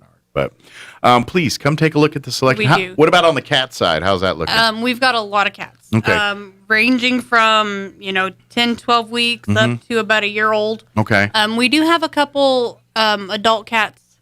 They're not quite out of quarantine yet, but they will be probably in the next week or so, as Okay. soon as their second sets get given. Okay. We do have a senior citizen kitty that, when she's available for adoption, she's going to need a special home. Okay. She was found as a stray north of town. She had really bad upper respiratory and a sinus infection, so we're working on getting her over that. But Okay. not knowing why, but all of her teeth were removed. So she Okay. has no teeth. They were all surgically removed. The Hmm. vet wonders, maybe if she didn't have like a dental disease. Yeah, I wonder if I'm sure it was medical. I'm assuming the So reason why yeah, they they had were to all do it. surgically removed, Mm-hmm. but not exactly sure how old she is. The vet is assuming anywhere between 8 to 12 years of age. Okay, so middle-aged. Middle-aged, Mhm. but she's still spry. She's still active when she's feeling well. Okay. And as soon as she gets over the little sinus issue that they're working on now, she'll go up for Okay. adoption. So a cat with no teeth. I imagine their dietary is a little You know, special. honestly, she chews dry food like she has a mouthful of teeth. Interesting. Okay. We do give her extra canned food just because, we don't want her gums to get cut up. Sure, you don't want to beat them up. And, we'll soften the dry food a little bit for her, but she can eat She's dry good food. with it, huh? Okay. But she is solid black, so tomorrow starts the I'm about to say, we're getting to be in October here tomorrow, Yeah, so tomorrow starts the no black cat adoption until she won't be November available 9th. so she won't be available till November probably. Well, Okay. she hasn't even been able to get her shots yet. So Okay, so she's probably wouldn't have been available anyway. So. Yeah, so once she gets over the respiratory sinus thing, gets her shots, she will go up for adoption after November 9th. Okay. So if you want a, older cat, who she's super sweet. She's very affectionate, very loving. She loves people. Okay. Does she hang around other cats okay, or is she probably an only Well, cat? we have her completely separate just because Okay. she is sick. Okay. And so we don't want her to Really spread that around. Well, and I imagine if she was from an elderly, she probably was an only cat, and so she might take some time to get used to other cats. But you never know. Sometimes they She doesn't seem to care about the other cats one Okay. way or the other. That's a good sign. She doesn't mind dogs either. That's so. a good sign. So maybe she will be good for a multi-pet home. But But she's super sweet. We named her Sophia. okay, Yeah, after the Golden Girls, Sophie. that works. So. Well, now but you're she's gonna have really- a Blanche and a. Yeah. The really bad part about this is I used to watch that show with my grandma. Yeah. And I was like, what's the little old lady's name? And everybody's looking at me. I'm like, I got to Google this because I'm the only one who knows what I'm talking about here. Yeah, I just blurt out Estelle Getty, and I never forget that's her real name. I'm also, the one Betty White was in? Everybody Yeah. knows who Betty White is. Come on. Yeah, everyone knows Betty White, and then but Isn't she like 100 years old now? she's the only one left of the Golden Girls. Yeah. She's in her 90s, I think. I'm not sure. They've tried to kill her 1,000 times on Facebook, but she's going strong and still working and looks great. So God bless her. Yeah. Yeah. Yeah, because I think we lost. I think Blanche was the last one Mhm. to pass, and she passed A couple years a couple back. years ago. Yeah. Obviously. Oh shoot, what's her name? Dang it. I forgot her name. The main one. Dorothy? Yeah. The tall? Yeah, she passed away a couple years after the show ended because didn't she have cancer or something? She had some kind of disease, I think. I'm not sure. I'd know she was the tallest woman I probably thought I'd ever Yeah, see. and I say her name 100 times, and right now it's just not coming to me. So It's because you're on the spot. exactly, yeah, it's just not coming to me. But I think she was the first to pass. But anyway, as you mentioned earlier, beginning tomorrow through because of Halloween, everything, black cats, all black cats, and all white cats will be held in quarantine through the month of October through November 9th. That's to protect the health and safety of those individuals. So you can't adopt those cats during this time. No, and if you have black cats or solid white cats Don't at let 'em home, do not let them out. It's something we don't like to think about and don't want to think about, but unfortunately there are still people who do ritual sacrifices and Unsavory things. very horrible things Mhm. around this time of the year. Yep. So So if you are an all black or all white cat owner, like Crystal's saying here, keep them indoors. You should keep them indoors anyway. Cats aren't really the best thing to be taken outdoors. No, but- and anytime you adopt a cat from the Humane Society, you have to make sure it's an indoor cat. Yeah, It's they're not- strictly indoors. Yeah. And then, of course, if you adopt a dog from the Humane Society, the Humane Society will go and inspect, make sure that you have a fenced-in yard and it's an appropriate home for a pet. That's really the only real requirement you ask of folks is to provide a loving home, and you make sure and inspect it. Obviously, any pet that leaves the Humane Society will be spayed or neutered and or microchipped. That's where it goes next from the Humane Society, and then you take them home. Mm-hmm. Yeah. And if you have other pets like dogs and you're looking at dogs, we have you bring them down for introductions. Meet and greets and make sure everything's kosher there. Yeah, because we don't want you to get home and them completely hate each other, and then the dog has to come back to the kennel. And Well, that's what usually happens is you think you can handle it, and then you can't handle it, and then we have to owner surrender it back, which just put us back to square one. So to avoid all that, we nip it in the bud at the beginning. Yep. Yeah, makes sense. Their store, speaking of Halloween. Yeah. Costumes of plenty? Costumes of plenty. Nice. They've got a couple of complete racks full of costumes. All costumes are $2. I don't know why anyone else would buy any, because you wear them once, maybe twice. Yeah. Maybe. As kids, never more than once, because usually I'll grow them. Why Or pay? you have the kid that wants to wear it every day to school after. Yeah, why pay an ungodly amount unless you want to buy it new and then donate it back to the Humane Society afterwards? But go there, pick up the costume, $2, and then donate it back. And if it's still in good condition and everything, and they'll turn around and sell it again. You paid $2 for it. They get to go reuse it again. And kid had a good time. You had a good time. It's And a they even win-win. have adult costumes. Good deal. So adults, don't spend a bunch of money. Go in there and see For what you your got. Halloween parties, Decorations, they have a ton of Halloween decorations. They've got Halloween trick-or-treat buckets. Good deal. The pumpkin jack-o'-lantern buckets and all that sweet. Still a ton of wall decor. Okay. And they still have the sale running on the hanging wall decor. Okay. Because seasons are changing, and they need to, sell out seasonal clothes before they bring out the new season's clothes. All shorts right now, men's and women's and kids, are 25 cents a pair. Wow. Stock up. They've got a lot of new scrubs, short pants, bottoms, and tops. Okay. New dresses. They've got summer dresses that are on sale. They're starting to bring out, like the fall So dresses. the warmer weather stuff's going on sale while they make way for the fall. Yep. And a fall lot of new fashion. shoes. Awesome. So if you need Dress shoes. shoes, tennis shoes, boots. Nice. I think they had a couple pair of brand new cowboy boots donated too. Oh, wow. Yeah. Those get Pricey. Well, any shoes do, but cowboy boots can get quite pricey too. Yeah. So they've got a lot of stuff. They're still doing Thursdays is senior day, 20% off the entire purchase. Good. Fridays is active duty or veteran, 20% off entire purchase, and Saturdays is still the whiteboard sale. Excellent. So it could be half off back room, half off hanging clothing, or whatever. Okay. But they do have a plethora of Halloween stuff. So Stock up now. yeah, Get there, they've and got, the earlier the better because the fake spider web, the little Okay. plastic spiders to hang for decorations, the outside skeletons and ornaments. all yeah, that, they've yeah. got a lot of that. Okay, cool. Book room is. I don't understand why restocked. people buy that stuff new, and you can get I don't it. either. Especially if it's a seasonal thing that you're going to keep up for a couple weeks and pack it away or whatever, or never use again, depending on what it is. Why spend good money on that when you can easily get great quality for a tenth of the price? It's just Right. sense, They have, if you got kids that like books, they got a ton of kids' books. Okay. And normally there's like a little bag full of books marked $1 or $2. It's got like 25 or 30 books in it. Whole kids' library there, pretty much. Pretty Yeah. much. Good deal.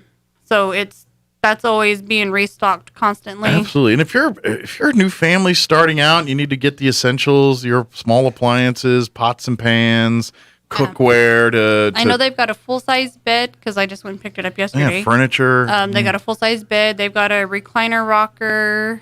What else did we pick up? We picked up some household kitchen items. For like the crafters, there's a lot of craft stuff. Okay. Like the books, where you cut the pattern books and everything? Okay. to sew it. And then they've got a lot of material, yarn. There was even a you know the dolls that they make the crochet dresses with that's got the creepy eyes that go up and down? Yeah, I picked up one of those yesterday. I know very well. My mom made them. Yes, I'm very familiar with them. So they've got a lot of that kind of stuff. So if there's anybody that, has used the pandemic to pick up their crocheting skills, we got you covered. Well, and I imagine because this is kind of similar to my mom, because my mom's one of those people that crafted and all that. But when she passed away, if she's like, I think crafters are very much like this. They save everything. So they literally got balls of yarn from projects they did 10 years ago, and they keep using. So when my mom passed and we cleaned that house out, I literally had probably thousands of dollars in yarn and pattern books and things that we just donated, So I imagine you probably came across something like that. Now you've got this treasure trove of stuff because crafters are pack rats. They just are. My mom was one, and I know, and you can get some good stuff out of that when and it's funny because they'll buy like 3 yards worth of material, use 2.75 yards, and keep that 0.25 yard because that can go on a quilt later. Right. Because we're gonna do or something. Yeah. We're gonna do something with that. Yeah. Do not throw that away. And then there's a 50-50 chance they actually do something with it. But we have material. We have the yarns, crochet needles. So if you're looking for craft stuff a little bit less expensive than Walmart, come check us out because they do have an entire craft section that's pretty decent size. Yeah, and not only do you get discount prices and all this, every penny you spend there at the thrift store goes back to help the animals, pay the vet bills, pay for cleaning supplies, pay for things that aren't donated. A lot of people are very kind and donate litter and donate toys and donate bones and food and things. But when the donations aren't in, this money pays for that kind of stuff. It does, and it also helps pay for, the utilities, so that way we can keep bill, the animals heated and cooled and be able to provide hot water. Yeah. So when we have to bathe them, they're not getting cold baths. Yeah, so shop, but also donate too. So maybe when you're done with your Halloween decor and you don't have room to store it somewhere, donate it back to the Humane Society and they'll resell it, and use it again. Go buy it back next year if you want. That's and like you said, if you buy a new microwave or coffee pot, but you got a perfectly good one there, donate it and they'll turn around and sell it, or buy a new bed or clothing. As long as it's good, clean, serviceable items that have a life, then please bring it by to Donator. And if it's something big or unusual, call ahead and ask, and you guys will set them straight on that. If you need us to pick it up, we can schedule a pickup, go out, pick it up for you. If you don't have a truck to bring it. Yeah, if you got like couches and stuff, but no way to get it to them, make arrangements. We can. It may not happen that minute, but it'll happen. So it is a busy nonprofit with a handful of people, and they can work when they get to it. So. Yeah. I can make a lot of things happen, but I can only be in 1 to 2 places at a time. Exactly, and sometimes that's not enough either. So, let's see, thrift store, pets. Is there anything we missed? We wanted to make sure we covered. Oh, I think we got everything. Oh, First Friday. Oh yeah, First Friday's tomorrow. Friday's tomorrow, and we'll be at Tuscosa. You guys are going to be at Tuscosa? Yeah. Are you going to be able to bring animals or no? Yeah. Okay, cool. So if you want to meet some pets. Yeah, I don't think they're doing anything Halloween with this one, so no masks or anything like that. Yeah. The only thing I found online for First Friday is Matthew Palmer is going to be playing at Reichman Park. That was the biggest note I saw on there for that. They're going to be coming in tomorrow, so we'll get all the skinny. But you guys are going to be at Tuscosa. Yeah, we'll be at Tuscosa. That's a standing deal over at Tuscosa. If you need copies of anything, bring a bag of dog food or some toys or some litter or something, and they'll give it to you for free. They're really kind to the Humane Society and been working with you guys for years. So if you need copies or need some work over at Tuscosa, go support them and make a donation, and they'll hook you up over there. With sure will. So, great to see those kind of partnerships between businesses and our nonprofits, and that's a good one. And they're the ones that print our newsletter for us. Probably free of charge. No, yeah, very nice of them. They are. That's why you shop local, people. That's the thing we tell. Everyone talks. I get it. You save money online or save money going to the big box store, but you're helping so many people by the local shopping. When you go to Tuscosa and buy their products, they're turning around and investing it back into the Humane Society in our own places, and that's why it's so important. So yeah, come on out tomorrow to First Friday. Hit all the stores, eat the food, enjoy the music. come meet the pets, and who knows? And I'm guessing if you want to learn more about adopting and all that, We'll have all of that staff out there to help you with all the information there too. So, good deal. Give out the hours for the thrift store and the thrift shelter? store is Wednesday through Saturday, 10 a.m. to 4:30 p.m. Okay. And the kennels are Tuesday through Saturday, 9 to 12 and 1 to 4:30. Very good. If you and you can go to roswellhumane.org. That is a website. You can see every single pet that is calling the Humane Society home right now. If you see not available next to their name, that does not mean they've been adopted out. That means they're in quarantine. It's because they're either black or white, or waiting for vaccines, or Or they don't weigh enough for surgery. No, yeah, they're not heavy enough yet to be adopted, whatever the reason. But that doesn't mean they're not available. They're just not available yet. So if you happen to go to the website and you see one of these pets and it's got it not available, but you're just in love with the way it looks and things, call, check in, ask questions, stay on tabs with it, and then when that pet becomes available, come on down. And that's one of the best indicators that the staff at the Humane Society know that we're getting a legit family that is they've got nothing but wanting to do good things for this pet. When you're calling and asking and inquiring, now don't be harassing, but you know what I mean. You call We and have say, caller ID. We'll just quit answering. yeah, it'd be like, I see Linda on the website here. How's she doing? Whatever it is. And do that from time to time. And then when she's at that point where she's available or he's available for adoption, then we can start that thing going. But check out the website, roswellhumane.org. Don't forget, if you are coming by the shelter and to look for your pet, don't see anything that you just strikes your fancy or whatever it is, please don't forget to walk next door to animal control. Those pets you're rescuing just as much either place. Right. So, and if you find a pet at the Humane Society, guess what? If that opens up a cage, that they'll use that to put a pet on the short list over at the animal control back over here, and vice versa. You're emptying a cage here, so you're rescuing an animal by visiting either location and finding a home for them. So don't feel guilty about any of that kind of stuff. No, you're rescuing either way. You're saving a life from either shelter. Yeah, you're doing good. Well, thank you, ma'am. Phone numbers. What's the phone number to the shelter for in the thrift store for? The thrift store is 623-9210. Okay. And the kennels is 622-8950. Very good. Call during hours, obviously. If you don't get a live person, leave a voicemail and they'll get back to you. So awesome. Well, thank you, ma'am. Thank you. We'll see you next time, if not sooner. Hopefully. All right. Good deal. Take care. It is 9:52. Let's pause for news, quick break, and all that before we wrap up the show. Don't go away. Now for a Pecos Valley news update, I'm Jared Cirillo. Tragedy in Carlsbad, where authorities confirm a young boy has died of an overdose of the powerful opiate fentanyl.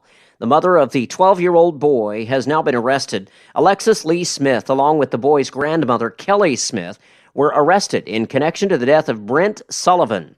The New Mexico Children, Youth, and Families Department investigated and said the grandmother has admitted she knew the boy was ingesting fentanyl. The Roswell Museum and Armac Foundation, in partnership with the Pecos Valley Potters Guild, are inviting artists, artisans, contemporary craftsmen, and makers to apply to be a part of the first annual Roswell Museum Holiday Artisan Market. The market is a juried art exhibit and sale to be held at the Roswell Museum, showcasing more than 40 artists, artisans, and makers from around the region. You're up to date. I'm Jared Cirillo reporting. Turn up your radio. Here's the Sean Hannity Morning Minute. This is what a weak, frail, cognitive mess of a president looks like. This is what I was warning about. Live free or die, America and the world on the brink. We're all going to suffer. We're all suffering because of it. And you know what? We're not suffering as badly as the 13 families that needlessly lost their loved ones. We're not suffering like those behind enemy lines today, but we're all suffering as a country. There's nothing this guy is doing that's working. And for whatever reason, he's gone hard, radical socialist left. And I'm not even sure who's making the decisions anymore. This is why it's not a joke. Check out the Sean Hannity radio show later today, right here. All right, the school year is getting started for millions across the nation. Chances are your child's learning environment is not going to be a perfect one. Now, Acellus Power Homeschool, they have become the answer for both schools and for parents that have decided to bring their child's classroom either partially home or for full-time homeschooling. Now, parents worry that their kids are getting behind in math because schools had to close last year, and other parents worry if their kids are on track to read at their grade level. And now we're worried again that our kids might face disruptions this school year. Now, at powerhomeschool.org, it's one word, you're going to see how parents can control their children's education by offering online courses at home taught by some of America's greatest teachers. Now, it's especially effective if your student is struggling or students with learning disabilities. If you are considering homeschooling or looking to fill any gaps at home, please visit powerhomeschool.org. That's powerhomeschool.org today. I'm meteorologist Steve Hamilton with your Pecos Valley weather. We've got a pretty big storm system moving through New Mexico today, and that'll bring us showers and thunderstorms, and a few of those storms could have heavy rainfall. Our highs 75 to 80. Looks like more rain overnight, and our low in the mid-50s, and then a mix of sun and clouds tomorrow morning. Scattered afternoon showers and thunderstorms with low to mid-70s. Then we're back to sunshine for the weekend. That's your latest forecast. I'm meteorologist Steve Hamilton. With SRN Sports, I'm Patrick Foss. With the SRN News Business Brief, I'm Greg Clugston. The number of Americans applying for unemployment benefits rose for the third straight week. It's the latest sign that the highly contagious Delta variant may be slowing the job market's recovery. The Labor Department says jobless claims were up by 11,000 last week to 362,000. The Commerce Department has slightly upgraded its estimate of last quarter's economic growth. It now says the U.S. economy expanded at a 6.7% annual pace from April through June. Hyundai and Kia are recalling more than 550,000 cars and minivans in the United States because the turn signals can flash in the opposite direction of what the driver intended. Dealers will update the software at no cost to owners of the Hyundai and Kia vehicles. With business, I'm Greg Clugston.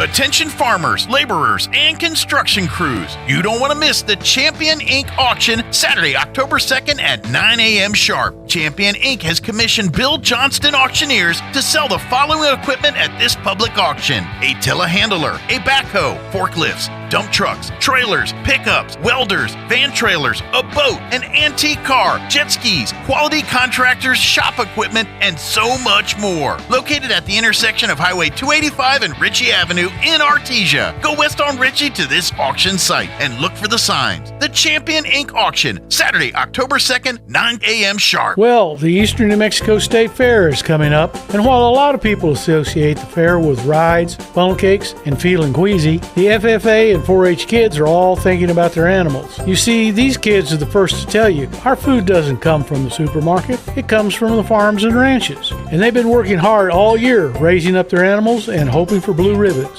This is Jim Gill from Roswell Seed Company, reminding you a lot more happens in the country than just stealing watermelons. Or maybe that was just me. Maybe your AC unit needs a little tender, loving care. If you don't know where to turn, then you don't know Jack. Fergalicious. In fact, they're downright funky. Fergalicious. Let the boys at Fergie's Plumbing and Heating get your AC unit ice cold, just like some of my lady friends. Don't let any fool make you lose your cool. Fergie's Plumbing and Heating. If you don't know Fergie, then you don't know Jack. 632-2660. Fergalicious. For over 30 years, Pecos Valley Equipment has been servicing and selling John Deere tractors and implements to the families of Chavez and Eddy County. Pecos Valley Equipment thanks you for your continued business and look forward to working with the next generation that will rely on John Deere for parts, service, tractors, and implements. Pecos Valley Equipment is a proud sponsor of the 99th Annual Eastern New Mexico State Fair and is proud of the hard work put in by all of the local 4-H and FFA chapters. Pecos Valley Equipment, your Chavez and Eddy County John Deere dealer. So you think drinking alcohol can't hurt you? It'll mess you up big time. Say adios to large chunks of your brain. Major damage is already being done. Other parts of your body are getting wrecked too. Forget about sports, Forget about school. Forget about doing much of anything. Underage drinking freaks out your body, messes up your life. Sponsored by the NMDOT. Here's a Mornings with Mike Winters fun fact. You burn more calories sleeping than you do watching television. For the ultimate workout, fall asleep in front of the TV. Here's Mike Winters. And that's going to do it for us. Thanks for allowing us to be a part of your day. Have an awesome day. We'll be back bright and early, 7 a.m. tomorrow. You're listening to 106.5 Roswell's Talk FM, KEND, Roswell, New Mexico. Talk tomorrow, everybody.